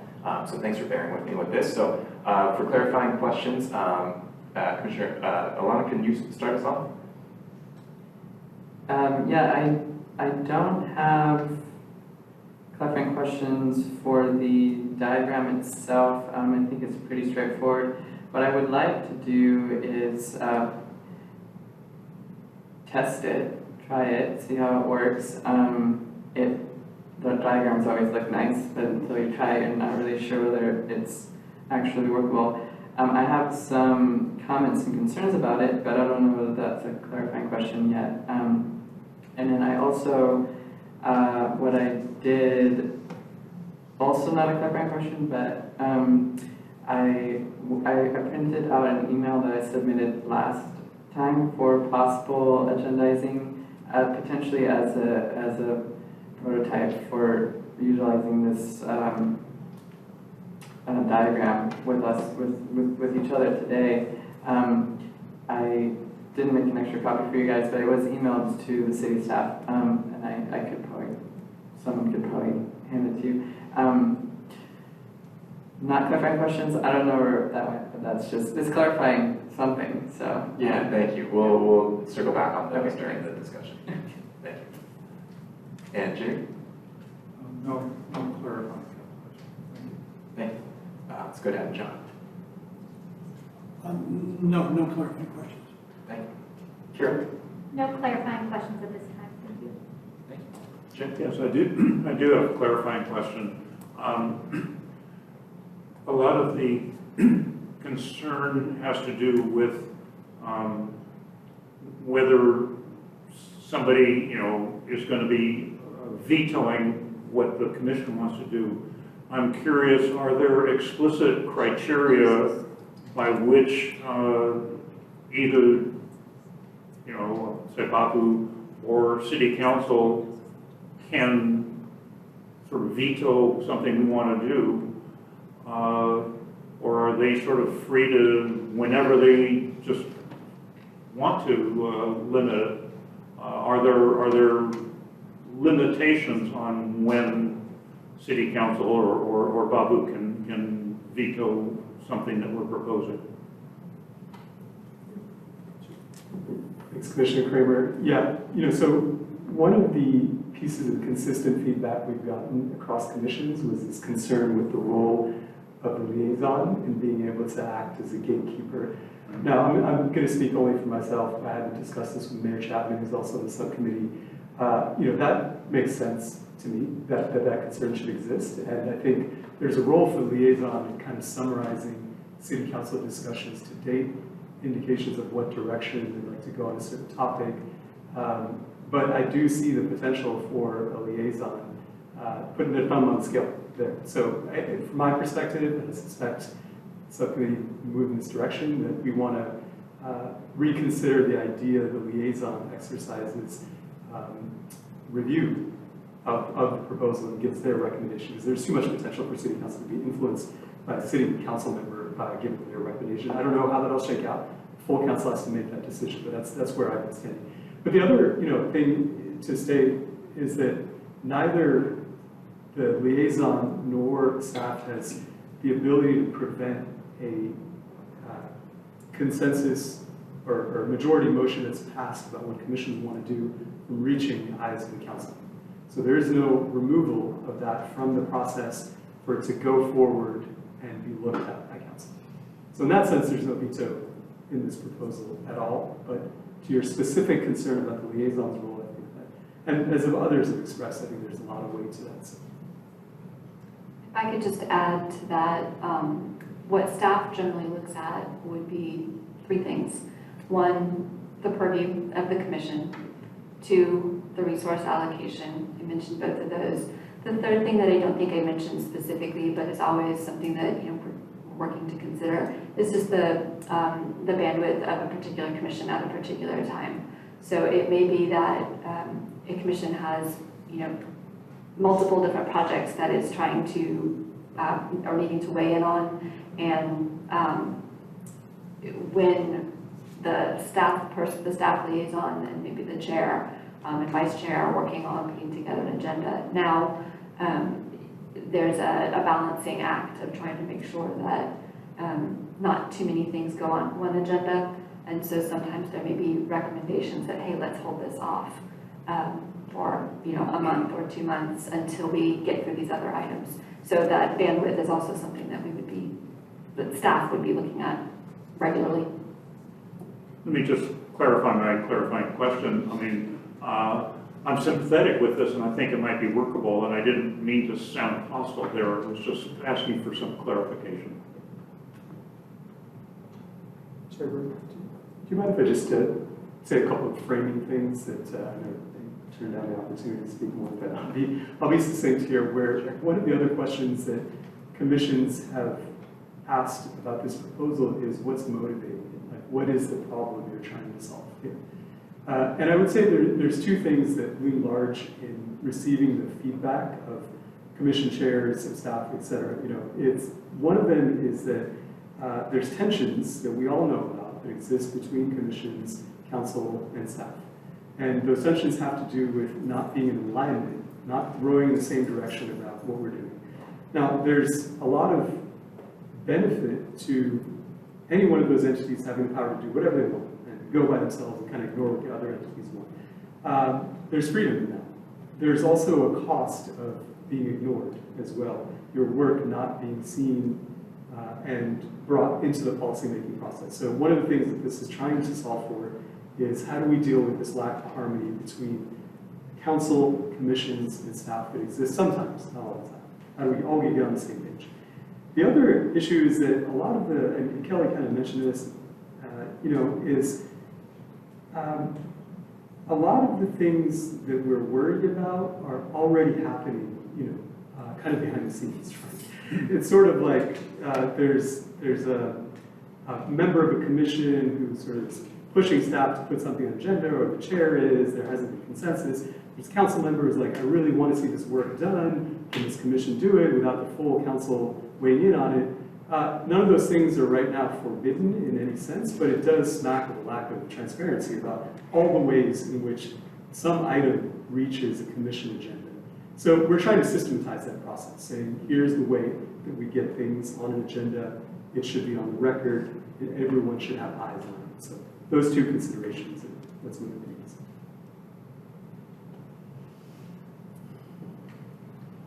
All right, thank you for that clarification and the questions. With that, we will move to the public comment period. Anyone who's interested in making a public comment can queue at the dais. You'll get 3 minutes with 15 seconds remaining. We'll give you a note and we'll finish off in 3 minutes. Yes, my name's Alan Pryor. I'm speaking on behalf of and as the chair of the Sierra Club Yolanda Group and a former 10-year member of the NRC. Before that, I was an alternate for 2 years and hung around the NRC for 6 years before I decided to dip my toes in the water.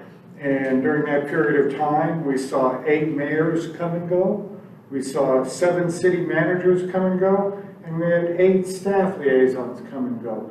In many respects, the NRC and the commissions were the only stabilizing influence during that period of city government.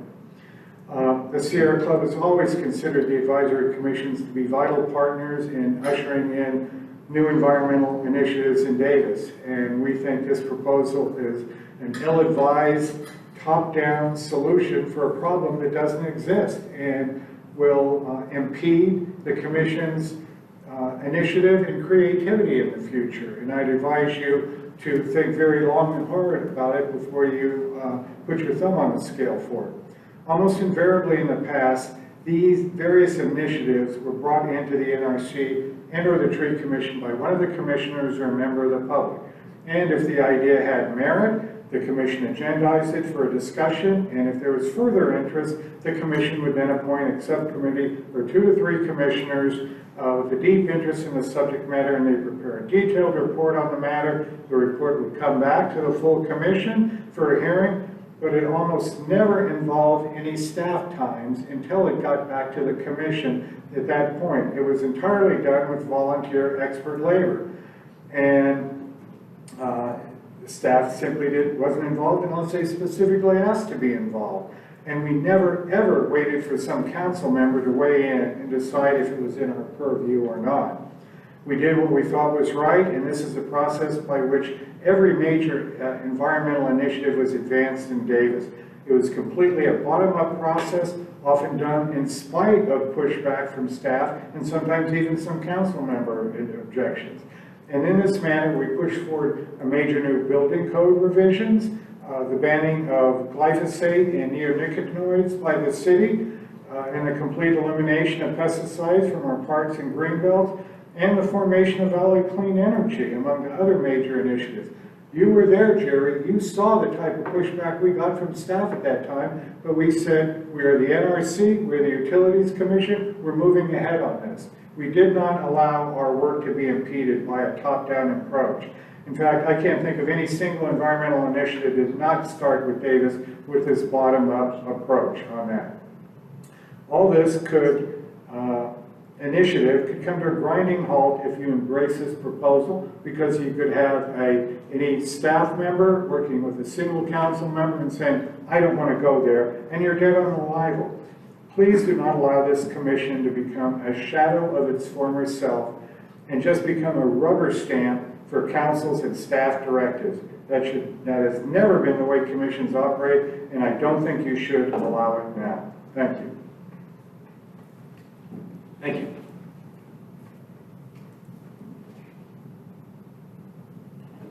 My name is Elaine Roberts-Musser. I'm an attorney and a former utilities commissioner. As Dan Carson and I have pointed out, there is a move afoot by the City Council Subcommittee on Commissions of Mayor Chapman and Councilmember Weitler to micromanage and indefinitely block any commission-related proposal for any reason. Commissions would be subject to review and veto by 1 or 2 city council members. This brings up all sorts of scenarios ripe for misconduct, as described in the letter Dan and I sent you. It straitjackets commissions into being no more than rubber stamps, even though the commission handbook clearly states commissions should act independently of the city council. Further, it foments secret meetings behind closed doors, which is a clear violation of the Brown Act. A single city council member becomes a minder and shot caller of what a commission can or cannot do. A council member who may be answerable only to special interest groups who donated to their campaign coffers and got them elected. This is not looking out for the best interests of the public, nor is it good governance. This is corruption at its worst. There was a robust discussion about this new plan at the recently formed Fiscal Commission, in which 4 critical points were made. 1, commissioners are experts in their field and may have different perspectives that the City Council needs to hear, whether they want to or not. If commissions want to take up innovative ideas, they ought to be able to. 3, commissions are supposed to be looking out for the public interest, not necessarily the interest of the City Council. 4, it is not clear what problem this plan is really trying to solve. Since then, there has been an attempt to tweak this plan to get around the Brown Act problem. The following sentence was added to the staff report, and I quote, "The commission would then decide whether to modify the proposal or whether to send the proposal to the full council for consideration." End quote. This is a Band-Aid approach, which does nothing to squelch secret meetings and behind closed doors decision-making, which still violates the Brown Act. When asked their opinion about this new commission proposal, the Police Accountability Commission passed a motion to continue their practice of letting the chair and vice chair set the agenda. The Transportation Commission passed a motion for the council liaison to be completely removed from the decision-making process. The Senior Citizens Commission let their staff liaison know that its commission should be permitted to set its own agenda and that their commission is supposed to be advocating for seniors. The Rec and Parks Commission expressed similar concerns. This proposed plan should be scrapped as soon as possible. It's illegal and unworkable. Thank you. Thank you.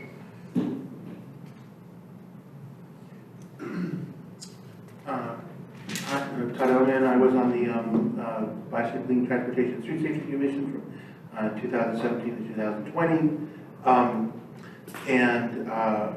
Just to further some comments related to the Transportation Commission comments on this plan.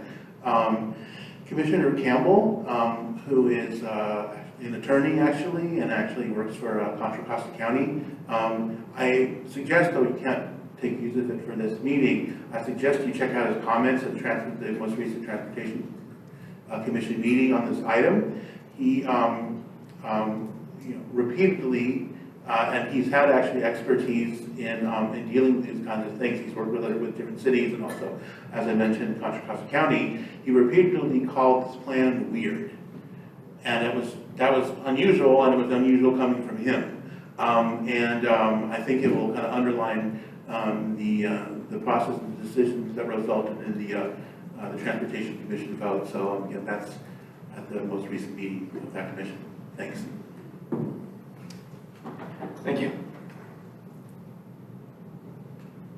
Any other members of the public that would like to comment on this item, please approach the dais. And seeing none, I'll close the public comment on this item, and we can begin the commission discussion section. Alana, would you mind leading us off for the discussion as well?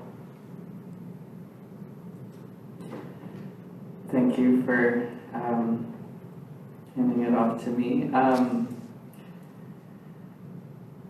I'm processing the commenters, the public comments. They said a lot, and I appreciate you guys for speaking. I wrote some notes down, and it's working itself through my body and my nervous system. But so let me just have a moment. Got it. I think to start off the discussion, I think we should just have a conversation about our concerns or our perspectives on this diagram, what we think are its potential strengths and weaknesses, just amongst us, and then go from there. I'd say a potential strength for this diagram is that it would require the city council to really look at what each commission is up to. In the past, some of the city councils, or at least in the tree commission, which I served, we sometimes felt like they didn't know what we're up to, and so they would have to really look at what each council is up to. So that might be a benefit. The con that I see, or a couple cons, there might be some executive decisions that we as a council need to make within ourselves for optimizing our own process, which the city council might not have the perspective in order to determine for our own good what would be best for our own process. And so there might be some internal matters that internal executive decisions that we need to make for ourselves that really that city council may not have an interest in, or they might not have a perspective on.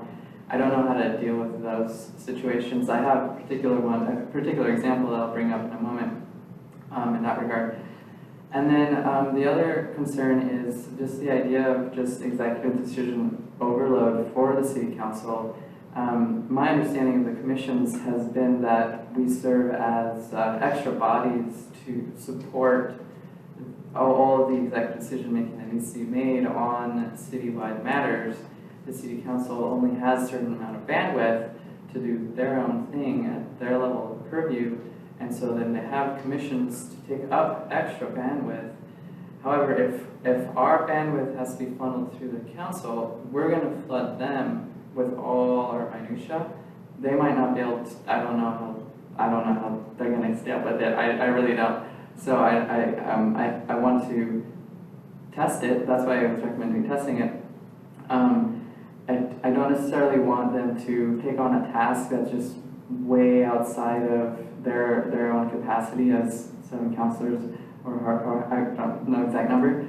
And then what might end up happening then is, because they just don't have the bandwidth to understand our executive decision making, they're going to start generating their own perspectives on what needs to happen, but not necessarily out of any corruption or malice or anything, but just simply because the information processing is not there for them, because they have a lot of other matters to focus on as well. So those are my concerns. Thank you, and I don't mean to interrupt the discussion too, but I just wanted to note that, or frame this discussion to the ultimate, for this item as well, the ultimate kind of thing that we're looking for is a recommendation to staff. That could either be like individual recommendations, individual feedback, or if we'd like to bring together, if we find that we are in agreement about this issue as a whole, we can also put those thoughts forward as a commission as a whole. So just want to remind you all that. But Jerry, do you have any thoughts of your own, or any thoughts that Other commissioners' comments and support? Yeah, thank you, Jay. The one thought that came to mind in listening to comments and the presentation, thank you, was experience that we had in the Utilities Commission, I don't know, about halfway along in its lifetime. Its lifetime is over now. But we decided that it would be really important for the commission and the city council to have a discussion, and then for the city council to essentially approve what the commission suggested should be what they were asked to do. We call it a charge. And so we actually went through that process with the commission and the city council, and it clarified what could be valuable to the city council and what limitations there might be on what the commission should be thinking about doing. That may be just a shortcut around a process that looks on paper to be reasonable, rational, etc. The only concern I have about the diagram, if you will, is that it depends critically often on the council liaison and that person's bandwidth. The process can be, any process that is ideal can break down when there's a breakdown in the capacity to support it. It could be the commission's capacity, it could be the council capacity, what have you. So I would be concerned about that. But again, to repeat and go back to my first point, I think there's a value in recognizing that the city council should decide what it wants the commission to do, and the commission should be able to recommend what it's capable of doing. And I think that's the starting point. I think this whole, presentation that I'm seeing for the first time is kind of a few steps beyond that. But I think I would go back to the starting point. Thank you. Thank you. Jim, if you have any comments? Of course I do. So I think that this is potentially a workable framework, but it depends entirely on how it's implemented.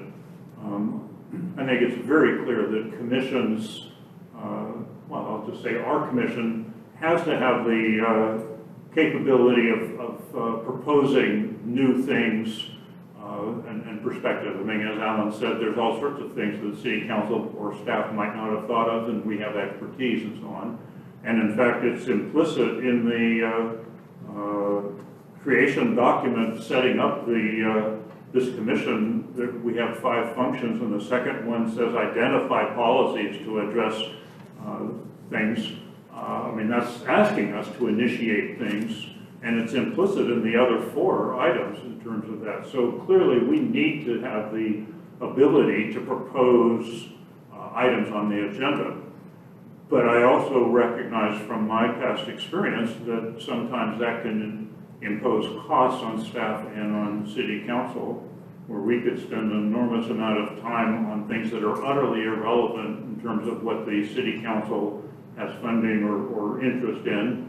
And, I mean, look at this, there's 5 staff people and liaison here spending over 2 hours. I mean, there's a lot of time and resources being put into these things, and we don't want to waste that also. So there has to be some constraint on our ability to propose things.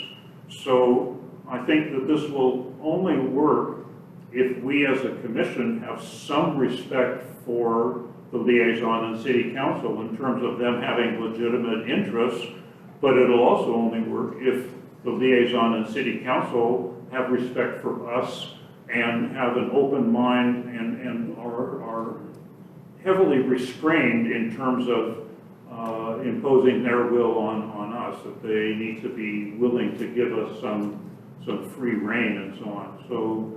So that's where I say it depends on how people actually implement it and show this kind of restraint and respect.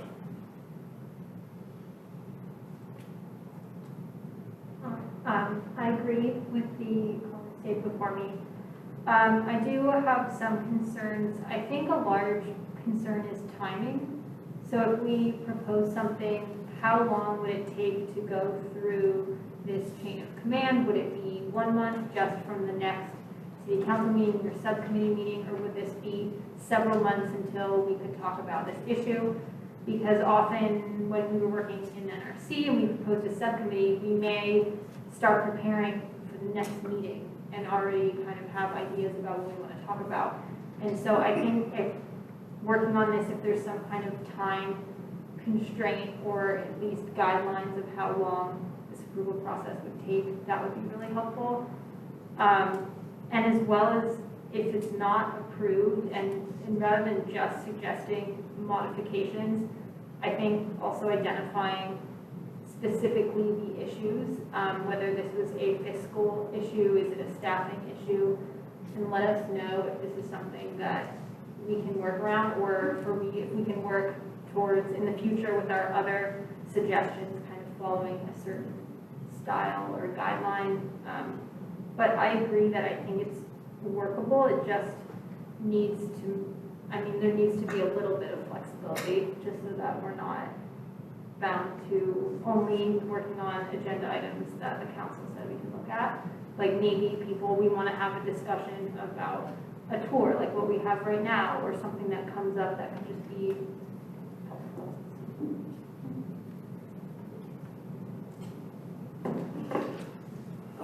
Yes. There's a lot of notes that I've taken. Bear with me. First, I have to agree with, in principle, anyway, maybe not the motivational aspects of it, but what Elaine and Alan said. Commissions have been intended to serve, to get public input, which includes us as members of the public and public members that we liaise with in our lives. That we get those things, and with our experience, we bring those issues up. Okay, so that's number one. The idea that I think we have to really get down to the nub in here is that a lot of this stuff is about making an agenda. A lot of this stuff is about making an agenda. Okay? That's way different than forcing somebody to do something or advocating it. I mean, the agenda only gives us the opportunity to discuss.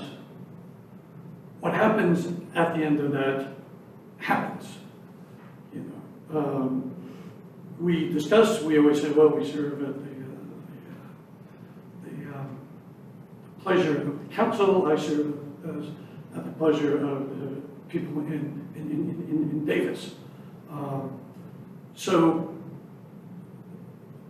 if it can't even be brought up as an agenda item for us to discuss, okay, all the talk about costs and this and that, and we might not have the budget to support it. I mean, we're just talking about it. You know, everybody says, well, we could disagree, but let's discuss it. This approach could very well, and more likely, I think, than not, even inhibit us from discussing this. So I think we have to make this cut between putting it on the agenda and it actually coming to bear, to fruition. Okay? I think that's a hugely important point. I think that we should all commissions should be allowed to set their own agendas. But I do think, and maybe this is what Jim is referring to, I think we have to be our liaisons and chair and so forth. We have to be very aware that there are some issues that the council has. The council has issues. There's no quick question about it. They need to make decisions. They want to turn to us.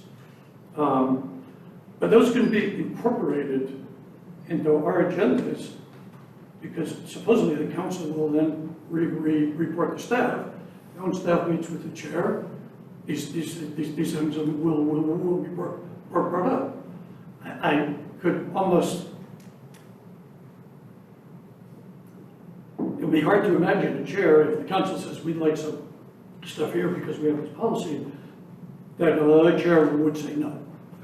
Okay, I mean that doesn't seem to be a realistic point to me. So I think there's every avenue to allow us to make an agenda, but accommodating and openly and freely and with a lot of goodwill and understanding, accommodate the needs that staff and the council has. I mean, on my 4 years on the tree commission, we met with staff and the chair and vice chair, and the commissioners said some stuff, and the staff said, well, we really need this, and everybody agreed. So I don't think that's a big issue, and that issue should not stop us from creating our agendas. Now, if it's found, if the staff reports back that the council or liaisons are here, and they report back, hey, these folks, they're just not cooperative, they don't want to do what you're asking, that can be dealt with in its own way. I mean, we could all be taken to the woodshed for that. But to change this whole years and decades of the way commissions have been working, and been working well. Alan makes a great point, the NRC. I mean, they pushed, and the tree commission pushed for things that have changed the policy.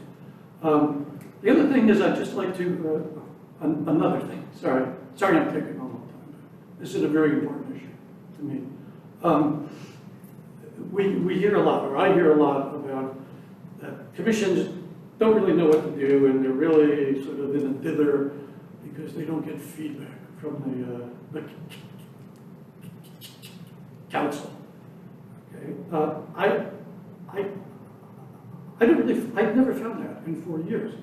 The one thing the council asked us to do, I believe, was to look at trees and solar in parking lots, which we teamed up and we had liaisons with the NRC. Okay, that was a request. That was done. I don't remember, and I could totally be wrong here, but the council asking us to do anything else. As a matter of fact, many times they didn't want us to do things.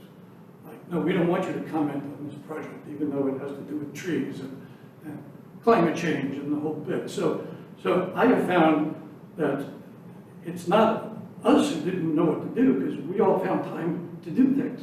And we found a lot of time to do some great things. Okay, so we were asking, or at least when I was on the fight, Jacob and I and Bob, we were on a phone call many years ago now. What do you guys want? Or how can I help you? Type of thing. And I think my comments at that time, and they still hold, were that yeah, we'd love some input from you. We'd like to be able to help you do what you need to do. So please let us know. It wasn't that we didn't know what to do, and we needed somebody to tell us what to do. So from my perspective, I just like to put on record that was the way I saw that. Okay, it's all it's all clear. I mean, this is all top down. It's extremely top down. Now, I'm not going to impugn any motivation behind it. That's up to opinion pages and people to comment on it. I have no reason to believe there is, and I just don't know. Okay. But it is clearly top-down. I think the purpose of the commissions are to be in the middle. They go from bottom up, they go from top down, and they meet. Okay. So I think that's all possible. I don't think it's good for the commissions to have to schedule their agenda around it. We should have the right to do our own agenda. One of the things is that on the diagram, sorry, the first thing is conceptual approval at a regular meeting. I mean, I'm not quite sure what that means. Okay, I mean, do we all get to talk and say, yeah, I think that's a good idea, or do we get to talk, well, these are the specific aspects of it? I mean, what does a conceptual approval mean? Okay, if it's a suggestion, to me that's a concrete. It's not a conceptual thought. Okay, so the whole thing about a conceptual approval, if we could discuss it between ourselves and say, okay, this is what we want to request. Well, that's all different than the conceptual. If you go down that flow chart, there's a review by staff, second box down. Okay, I'm just wondering again, if it's conceptual, where does the commission's point of view come in? It appears from the words here that you guys are getting some concept. Yeah, this would be great. Let's look at environmental justice, and or more trees and parking lots or whatever. But there's no place in there for specifics. The people then, so one of my problems with the whole thing, and I think others have alluded to it, they might not have as big a problem as I have with it, is that then it's being either thumbs up or thumbs down based on a very, I'm not going to say behind the scenes because that implies something, but it's not a very public discussion of what could go on in an agenda. It does limit things a lot. The way we were doing it before, we had 7, 8 people on commissions. We had a couple of staff liaisons. We had 3 sort of staff people in the tree commission, and you know, and so there was a bigger group. You know, there was no thumbs up, thumbs down between a few people. You know, the other thing, and again, I'm sorry I'm going on, but you want to comment. There are a lot of things, and Bapu and I have discussed this before, and you know, it's just like in my field, and everybody has a field of expertise. I mean, we don't know what we don't know. Okay, I mean, and I think Alana commented on this as well. You know, I mean, everybody, legislatures, everybody. I mean, can't be up to every detail on every single thing. It's just way outside their ability and entitlement. Okay, that's why, you know, that's where we come in. So I'm not quite sure, you know, the council or staff might not see it as part of a goal, which it says on this last paragraph in the staff report, but we might see how it affects a goal, you know, and again, if we have a conceptual thing, those types of details aren't brought up, the decision's made, and if folks don't know. So, I'm going to end it there. I agree with a lot of what these other commissions have done. If we had a vote on it, I would say there is room in it. It's not a bad first draft. Okay. It's a good first draft. To get some things out on the table. You're looking for feedback, how much you literally take our feedback, it's not up to us. But to me, it's too open-ended. It's not detailed enough. It's not clear enough as to how this will work. And so my suggestion would be, before it's put down on paper, before it's voted on by the council and adopted, I think there should be a shot at trying to take all these comments that you receive, sort of put some flesh on the bones. I understand that, you know, sometimes things have to work out, you know, and it takes time. But that could be included, that we will revisit this, you know, in a timely way, 3 months, whatever, you know. But this doesn't become a formal thing until it's clarified. So thank you very much.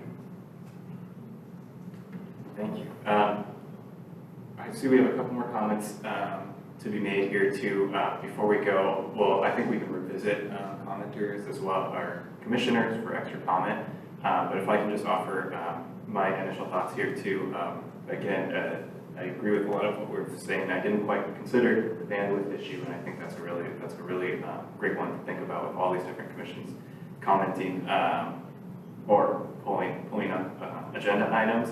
I also would like to return to that issue of timing, Kira, that you mentioned as well in a moment. One thing, just as I've been chair of the Natural Resource Commission, I feel like I've seen this process that's outlined here occur in a kind of unwritten way. And I've had members of the public on multiple occasions ask me how things get on our agenda. And the benefit of having this type of flow chart is that we have an answer for that question now. And so I really appreciate, I think it actually in some ways can bring a little bit of light in and reduce some frustration. To further that point, I think most of the items that we generated in the Natural Resource Commission, when I read that concept approved at a regular meeting, that was something that I thought we did all the time. Something interesting came up, for instance, in public comment at the start of the meeting. We looked at the long-range calendar at the end of the meeting and said, hey, we really want to talk about this. What does that mean we're going to talk about? We articulated that, and then in real time, we did the second step too. We asked our commission liaison or our council liaison, is this something that we could dive into? They gave us feedback at that time, and then we would often agendize it for one or two meetings later. So to me, really, when I started to see the difference was when it was kind of this sort of like feedback mechanism here, this maybe more formal review by council subcommittee. That's where I started to really see the difference. But I do like it that it formalizes the process. One of my initial thoughts here, other than that timing issue, was thinking about you know, if there is an item that the commission really does want to cover, and the council does not recommend approval, or the council subcommittee does not recommend approval, I'm wondering if there's a way to integrate some sort of like fail-safe there or relief valve where maybe the council has to, I think as others have said, articulate the reasons in writing why this particular recommendation is not being approved, and perhaps it goes back to the commission for, you know, like if the commission then gets that denial, but then perhaps unanimously approves that item, perhaps it can still go forward. But that, you know, you set that bar a little bit higher at that unanimous approval or at like a supermajority approval, and then you kind of balance it. You allow the council to publicly state why that item doesn't seem appropriate for that commission, and then the commissioners again get a second chance to review it. I wonder if any members of staff, though, could you help us out with that timing question? So let's say today we've identified a concept that we would like to put on the agenda. Could you just help us think through with, let's assume that there's going to be a meeting in October and November for the commissions and the council. What would the timing look like for an item identified today for an agenda, to agendize it? Kelly, before you answer, can I ask for a brief break for the recording? Just need to stop and start again. Technical break. Just for a second. Let's Thank you. Thank you, Karen. So the answer does depend, but if it's something that is kind of everybody's in agreement on, it's within the purview of the commission, it makes sense, you have time to talk about it, etc., we would view that that could go forward, like you might even work that out from one meeting to the next, and so it could appear on the next agenda. If not, then, you know, maybe it skips a meeting and goes to the agenda after that. There is not, or was not, an intent to use this as a manner to try to stonewall or to have an idea come forward and then it just disappears somewhere. If it were something that there were questions on and it did go to the full council, that can take a little bit of time to get onto an agenda and have council make a decision on it. We have had the question of timing come up from a couple of other commissions who've been concerned about, it sounds like the same sort of thing, that it, you know, from a capacity standpoint and from a timing issue could end up taking too long. So I hope that answers the question. It sounds like maybe Vice Mayor has something else he wants to say. No, I mean, it's a really good question, Commissioner Tiso, and it has been brought up by several other commissions. So I think, you know, part of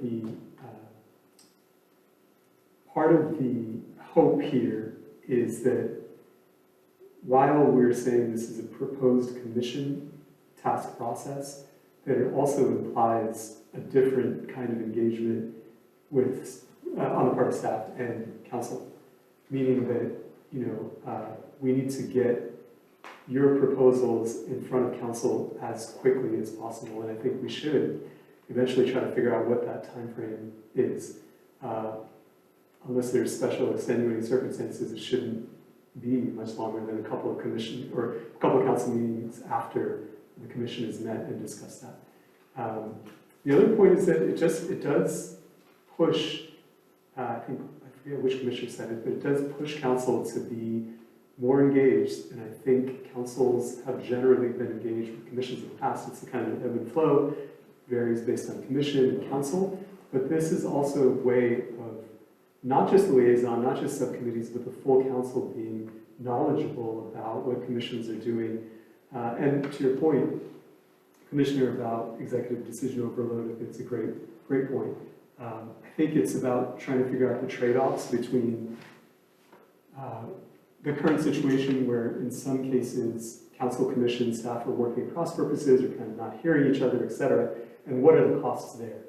So there's the cost of executive decision making, there's also the cost of not being in harmony as we're working together, so kind of weigh those, I think.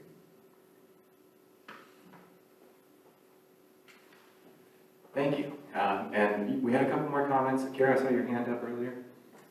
Yeah, I just wanted to note that I think there could also be a distinction between, you know, a concept or task that requires an action from the commission, as in we're, you know, producing some kind of product or recommendation for you, versus something that's just a discussion or a presentation. So perhaps, you know, we could still set our own discussions and presentations, but if we are trying to take some like specific action that produces a product, then maybe that would make more sense within this framework, because I think that it could be, yes, for timing and for just the overwhelming amount of work, we could have all kinds of discussions, but it doesn't mean that we're going to be proposing any kind of action. It may just be informative for us. Sure, can I respond to that really quick? It's actually a question for you all, because the Social Services Commission, there were a couple commissioners who brought up this very distinction that, you know, if, or maybe a little bit a different, slightly different distinction, maybe, but it's linked, where if an item doesn't require staff resources, if it's something the commission can go ahead, should that be distinct? And now you're bringing up kind of this related, you know, if it doesn't really require council engagement, should that be distinct? I think you can make your recommendations on that. Where the subcommittee, Josh and I would love to hear what you think on those various issues. Is there a way of categorizing agenda items without hopefully making it too complex? You know, we do want a very streamlined workflow, but perhaps there are buckets that different kinds of agenda items can fall into.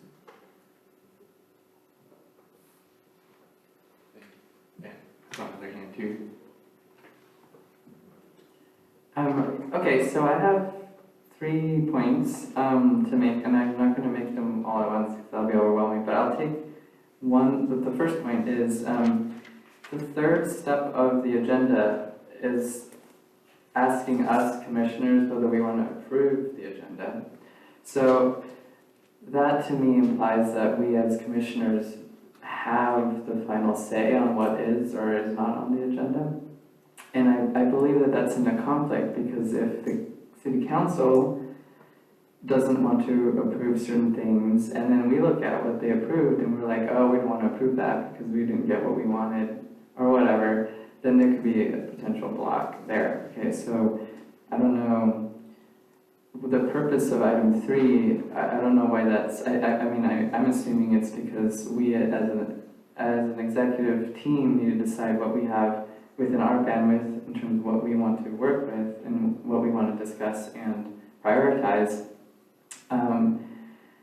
If the city council is making some of that decision ahead of time, before we get to look at it, it feels like there's a bit of a conflict there in terms of which body ultimately has more of the executive control over what can be on the agenda or not.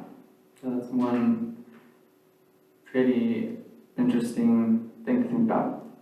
The other thing too is a potential compromise is for, instead of the council having an approval or disapproval responsibility, which would require them to invest a lot of executive decision-making on potentially hundreds of different agenda items that will pass through them, every month. What if the city council instead reviews it and upon reviewing it provides a recommendation or makes a statement about what they've seen? So for example, if they're reviewing the agenda items and they say, our recommendation is to shift priorities in this way because of resources, because of whatever it might be, that will give us feedback as a council, as a commission, in terms of what the council can see. Because like what Bobby was saying, the council can see what all the other commissions are doing, whereas we cannot as a single commission. So if they're able to see kind of how all the puzzle pieces are coming together and they want to provide recommendation on what we might want to do based on what they're seeing, that would be very informative for us as a commission, and we could then consider that and weight, that can have some sort of weight in terms of how we decide to prioritize an agenda for ourselves.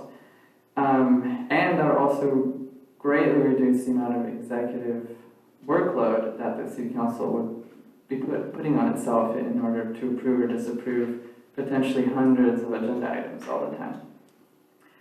That's the second thing. The third thing is, I want to call it a continuity issue. I don't know whether that's the right term. I'm making that up on the spot, but there is a certain amount of working memory that we as people in real time have in terms of working with issues. Like for example, we had a setup where we had some excellent commenters in the very beginning. They made a lot of comments for potential agenda items, but because we didn't have a discussion in the moment about them, I've already forgotten what they said. I wrote some notes, but now these notes, I don't even remember why I wrote these notes. So now their comments, did they even need to make them? I can't process that information anymore. So now that's a continuity issue in terms of how the timing's working out because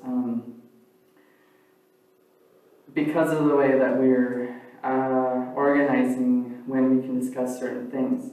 And I believe that there can be even a more profound continuity issue if what we have is if we have an executive team here and we're in the moment trying to evaluate what we want to do, and then we have to suspend that for a month, have it go under a review process, have it come back to us for review, it's going to lose momentum. We're going to forget why we were talking about it, we're going to forget why it mattered, it's going to become very abstract and potentially like impossible to really work with. Now, like I said, you have to prototype these things. That's a potential situation.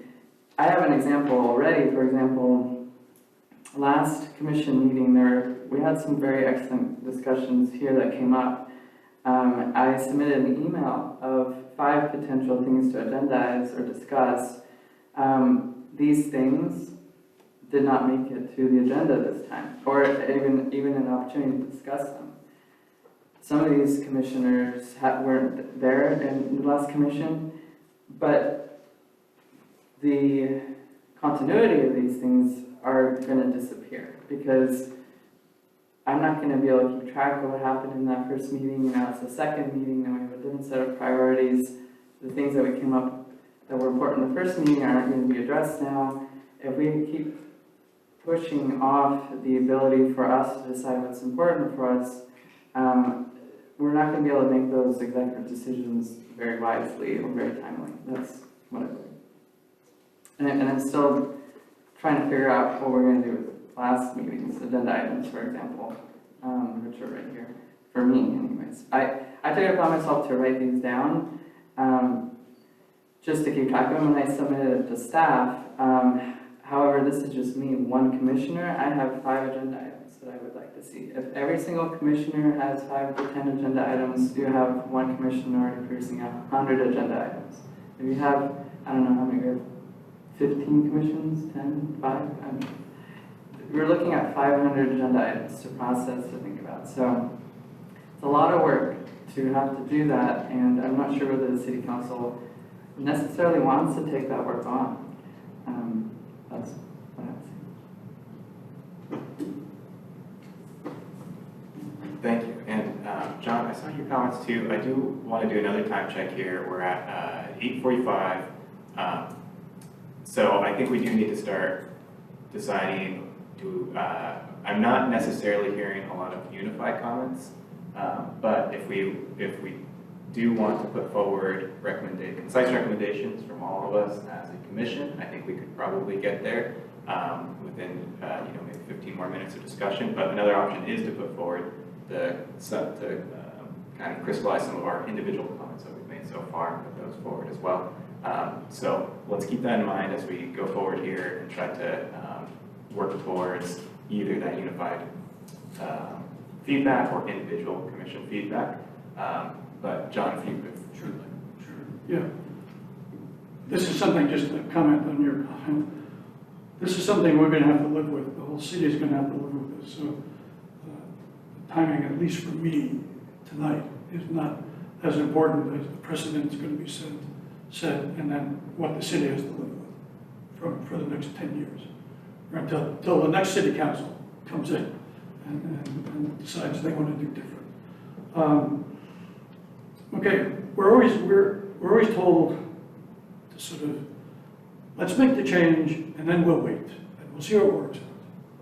Right? I mean, how many times in your life have you heard this, starting from a child? I'm going to ask the question, or at least throw it out there. I mean, why don't we do this the other way around? Why don't we continue what we're doing?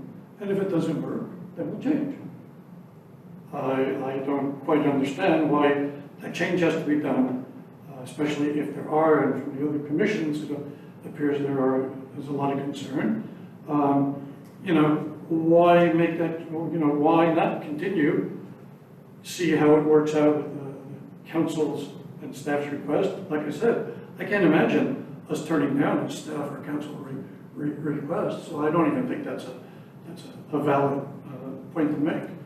So why not just go with what we're doing? Let's see how that works, and let's see if we have to change. Why change? Then to change back again takes a whole nother act of God to do, and it's just a big deal, okay? An administrative deal, all right? Alana was saying, if somebody has to check on every agenda item, this is a logistical nightmare. I mean, it really is, and if it's not being done in the right way, okay? And every agenda item is not really being reviewed. You can't put them all in a bucket, say no. So I think it's going to be hundreds of these things, okay? And you're absolutely right. And for you know, the staff liaison and our council liaison, that's an outrageous waste of effort and time and drain on the system, okay? The comment was made, I'm not quite sure who made it, but if we did it this way, the council would have a better idea of what's going on with their commissions. Personally, I'm more concerned with us being allowed to deal with the council directly in a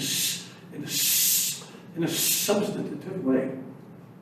Okay, I mean, the council is going to learn about what we're doing, not based on what we recommended as an agenda item. Because that's not necessarily what we're doing. It's just a discussion we're having. When I was on the tree commission, we had a subcommittee and it was approved. We sent a letter to the council talking about what we thought should happen with requirements for building and a checklist for building and trees and this kind of stuff. I mean, we spent time on it.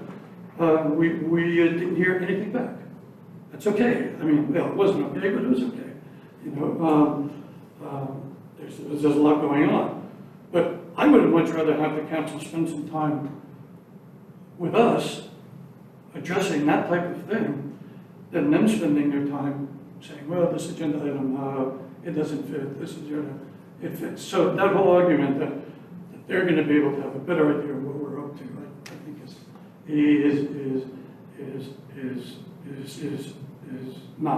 not correct.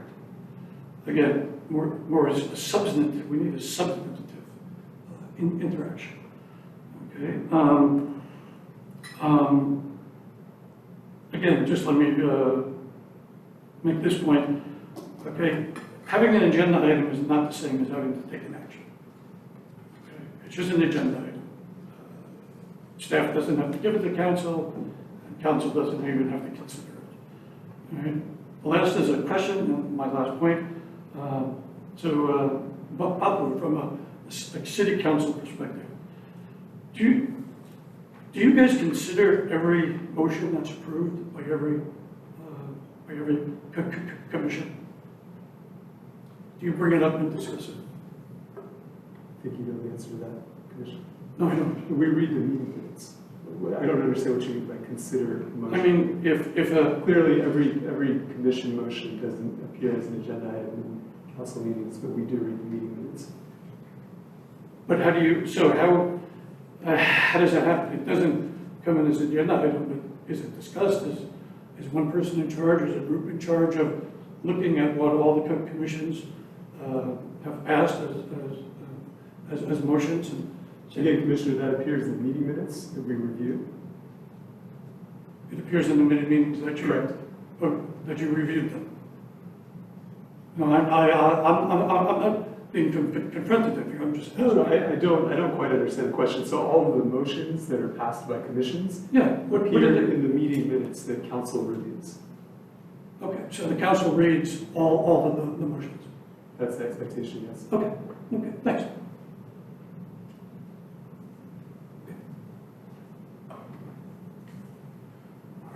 Thank you. Would anyone like to put forward any sort of motion for us to consider regarding concise shared feedback? Kira? At least part of it. I think for now, I would recommend that we continue to set our own agenda until there has been further discussion from council about what these steps will look like and when they've taken all the feedback from the commission. So I think that it would be nice if we could continue to set agendas. And also if there could be a distinction between, you know, a discussion, presentation, and non-action item versus action items that we need council to review. Can I make a friendly amendment to that? Yes, it wasn't a full natural motion, just more of a recommendation to start. Oh, okay. Well, I'll just add to your recommendation on to start. I think part of that would be nice to have, like we make our own agenda, but then staff and commissioners and look at that over the next 6 months and see how that's working in terms of staff requests and, is us setting our own agenda inhibiting or preventing slowing down our response to the council or the staff members.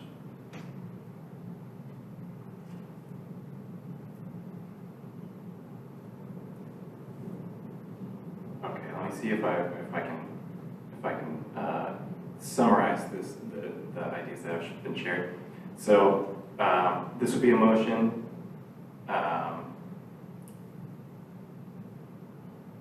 This would be a motion stating that commissions should continue to use the existing process until council has an opportunity to integrate feedback from the different commissions being garnered this month. If this new process is put into place, there should be a review after 6 months. A review of that. There should be a review. A review of that adopted process after 6 months. And there was one more piece that I almost wrote down. Consider a separated review process for informational items versus items soliciting commission recommendation. So that'd be kind of a three-part motion there. Would anyone like to move that motion forward? Chair, can I just ask a clarifying question? Please. The first part of the motion is, so in my understanding, Kelly, the current process just keeps going forward until council changes anything. So that is already the expectation.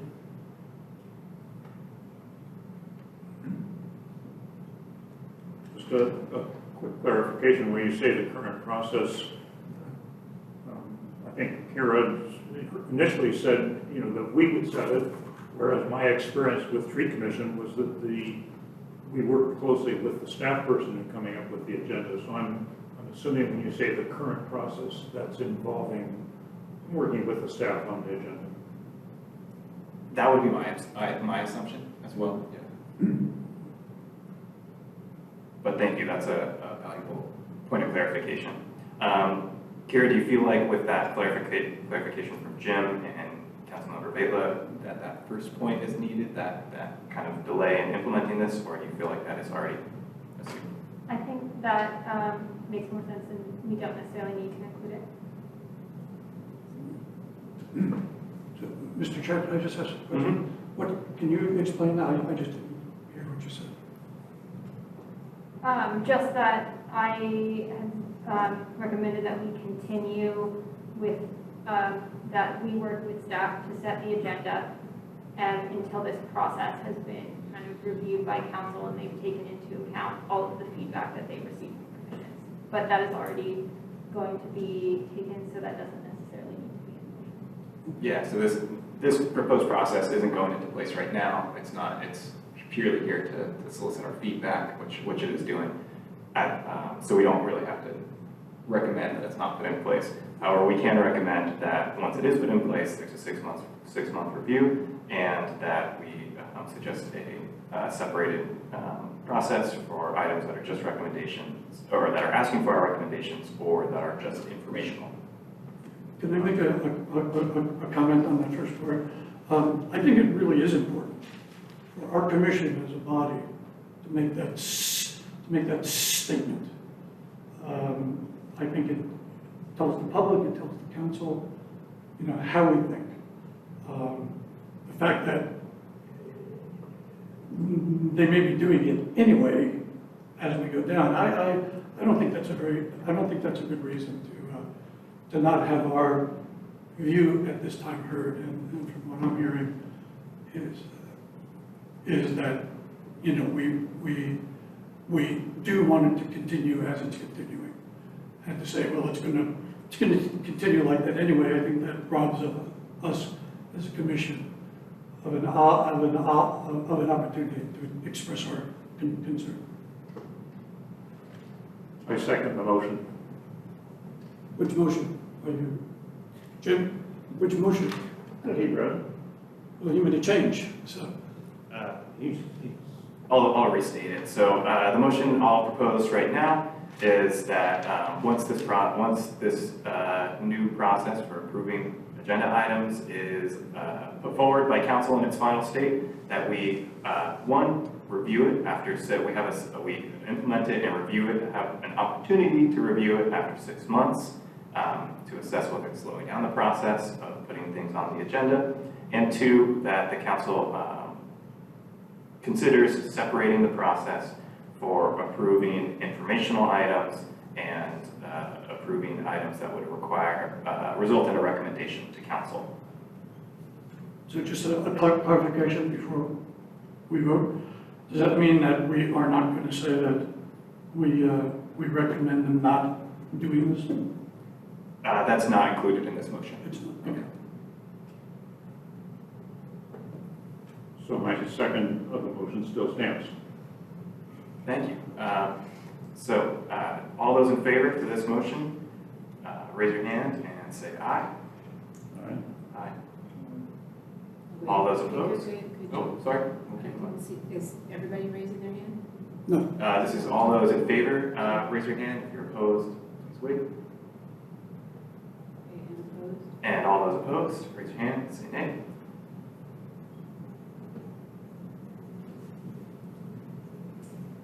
Thank you. And so that was just the first recommendation. Any other commissioners would any other commissioners like to put forward a motion or a recommendation?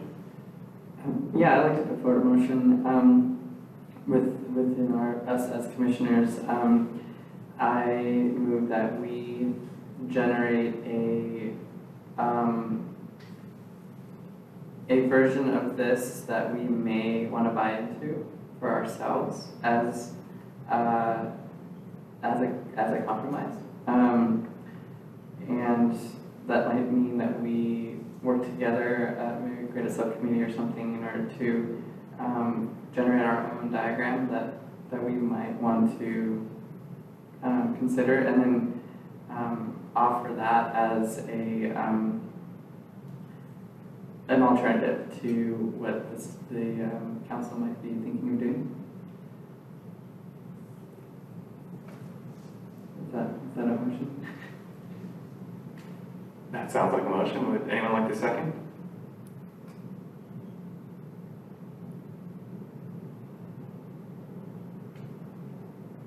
Not hearing a second on that. Thank you for the motion. And just a reminder too, although there's no second, the commission might not take that up. We can also put those types of items forward on our own as well to the council. Thank you. All right. Any other movements on this item? And hearing none, we will close this item. May I make a comment before you close the item? Yes. I just want to give some context from the staff liaison point of view. This is a new commission, even though each commission has had a process that you have done for agenda setting. This new commission hasn't necessarily followed that to date because we have tried to use the previous meeting, today's meeting, and the next meeting to set some common expectations and understanding. And so we haven't had meetings with anyone as a chair or representing the commission to set the agendas for the July meeting, today's meeting, or the October meeting. So things have been a little bit different because of this commission being a new commission. And so I just wanted to comment on that, which goes to some extent to Alana's comment about your email, and some of the items in that email were not put on the agenda because either they were addressed at the last meeting by staff that was here, or they weren't really part of setting this context. That doesn't mean we can't revisit them, but things like the language of the purview of the commission, the answer to that at the time was that had been established by council and we weren't going to be revisiting that, even though there was some significant interest on the part of the commission to do so. So I would like to address those recommendations that you made, but I did want to say that, you know, that we've been trying to give you all consistent information so that as you form this new commission that you have the same background. So I wanted to give you that context.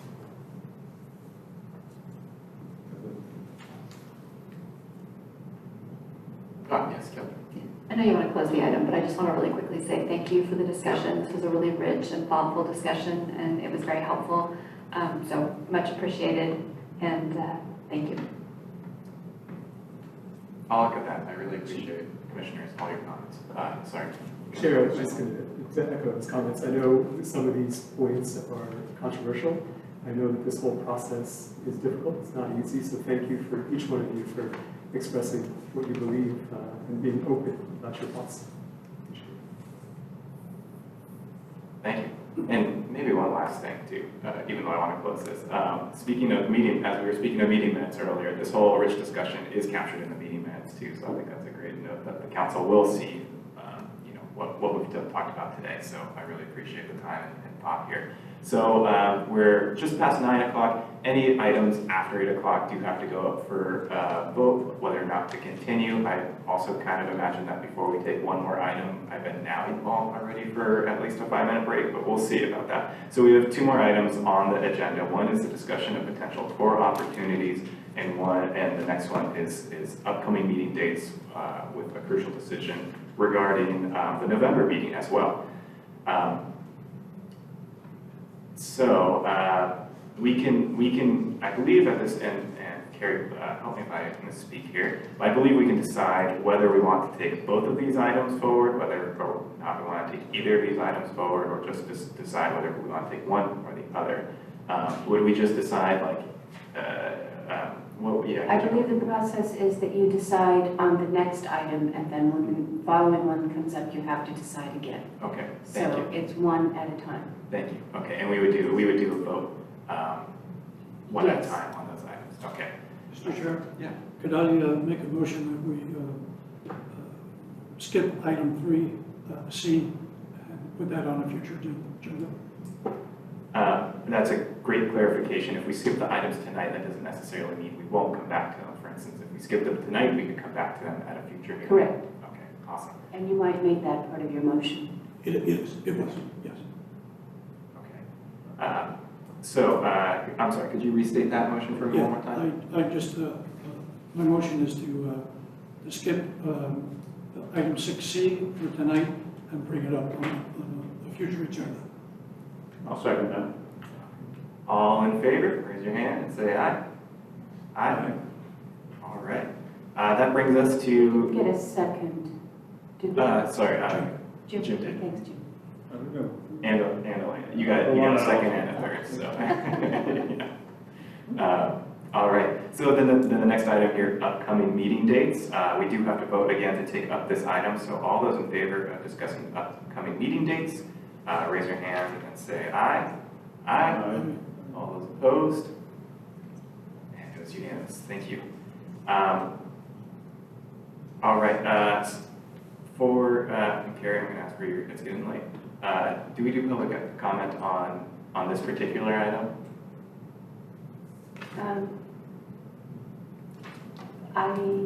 Or Katie, do you know offhand? Sure. It's not an item on the regular agenda, so this is just for the commissioners to make a decision. Perfect. Thank you so much. That's why it's numbered, not lettered. Okay, I'm catching on. It's been a long day. All right, so commissioners, any comments on the proposed agenda items for Monday, October 28th? Jim? I would like to add an item on that, which is to further discussion of our operational procedures. And then specifically, I would like to talk about the role of subcommittees, because I know that both Tree Commission and NRC had subcommittees and so on, and we're covering so many broad areas that I'm wondering if we need subcommittees. And then more specifically, what a number of people have mentioned, is to discuss the role of liaisons and the desirability of forming liaisons with other commissions. So I'd like to put that on the agenda for next meeting.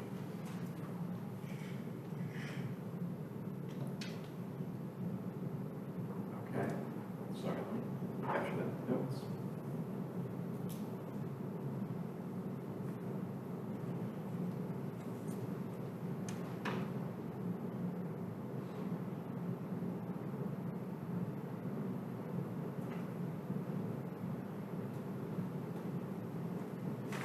I think as has been mentioned earlier today too, it would be useful to have a conversation regarding how we would like to formalize our process for getting items on the agenda as well. Would that be an acceptable item for you all to have as maybe a fourth item there on that Monday, October 28th meeting? Just a comment. The number 1 and number 2 under 7A, they're tentative. So I think a lot of what we put on the agenda depends on that. I think what you're suggesting, given how long it took to go over cap, and probably equally for the urban forest, I think adding those 2 extra things is probably a bit too much. Can I make a friendly amendment? Or potentially? What if we add to this agenda, add an item which is a conversation about potential agenda items that we may want to put forward? Let's see, how do I want, okay. This thought has multiple steps. What if we as a commission submit to staff some agenda items that we would like to see, just as you proposed, Jim? I have my own, other staff, other commissioners may have their own possible agenda items, and have staff collect all of them, and so that we can review each other's agenda items. And then in the next meeting, we can have that to look at, so we can see what everyone submitted to staff in terms of possible agenda items that we would like to discuss, and then we can discuss them together, and then agendize them from there if we so desire. May I add just a comment to the commissioner's request? So we would want to be really sensitive that we're not in violation of the Brown Act by any kind of communications that are occurring about putting items on the agenda through staff. So I think if make a recommendation that if given what you are requesting, that if the chair would like staff to bring forward an item on how that could occur and still be in compliance with the Brown Act, I think staff would be amenable to doing that during its brief announcements at the next commission meeting, but I think that we would need to ensure that however that occurs is happening in compliance with the Brown Act. Thank you for that clarification. Maybe what we could do then is, so we've got those two tentative items on the agenda for October 28th right now. If we could we add another item there to discuss the long range calendar, including identifying new topics to add to the long range calendar, and discussing the procedure for adding topics to the long range calendar. I think that then we could agendize it. We'll make sure we have enough time for it. And we don't necessarily need to move. Do we need to move that? We can just agree to it. Okay. Just point of order, are we in the middle of Jim's motion? Alana had a friendly amendment, but now we seem to be getting away from what Jim. I actually don't know if we need to do motions and movements right now, since this isn't a regular item. I think we can take it a little bit more informally, unless you, I guess, prefer to do it that way. Sorry, I'm not super clear. We're off the rails here. But can we at least agree or disagree with what Jim said? Yes. Okay. I agree. I support Jim's agenda item. The agenda item that you'd like to discuss, liaisons and role subcommittees specifically at our next meeting. Okay. And as far as what's shown for that meeting, I think that the one that is time sensitive to get everybody on the same page is the state of the urban forest, similar to we did the CAP today. I can check with our other staff to find out whether the water program updates are time sensitive for October or whether that could be pushed off to a potential November meeting date, but you do need to address that date. Yeah. So let's take a look at that November meeting date as well for the 25th. Any commissioners have a sense of whether they'd like to find another week in November to have that meeting, or if we skip that meeting, which is the meeting on the week of Thanksgiving, that would mean we don't meet again until January 2025. Since the NRC had the fourth Monday as well, typically what was done was the following week, which would be an early December meeting, especially since the fourth week of December is not really a reasonable date to meet. So it would either, however, there were some people on the previous commission that said that they would have preferred to meet on the Monday of Thanksgiving week rather than to wait till the first week in December. So that really is your discussion, I think. And then if there aren't enough items for the agenda, we would just cancel the meeting, but there's no reason to decide that right now. Hopefully that was clear. Yeah, thank you. Any thoughts? Either of those is fine with me. My thought is that we've already missed a meeting last month. We have a lot of this housekeeping, administrative stuff to go through before we really get down to what we're here for. So I wouldn't want to wait until January for a meeting.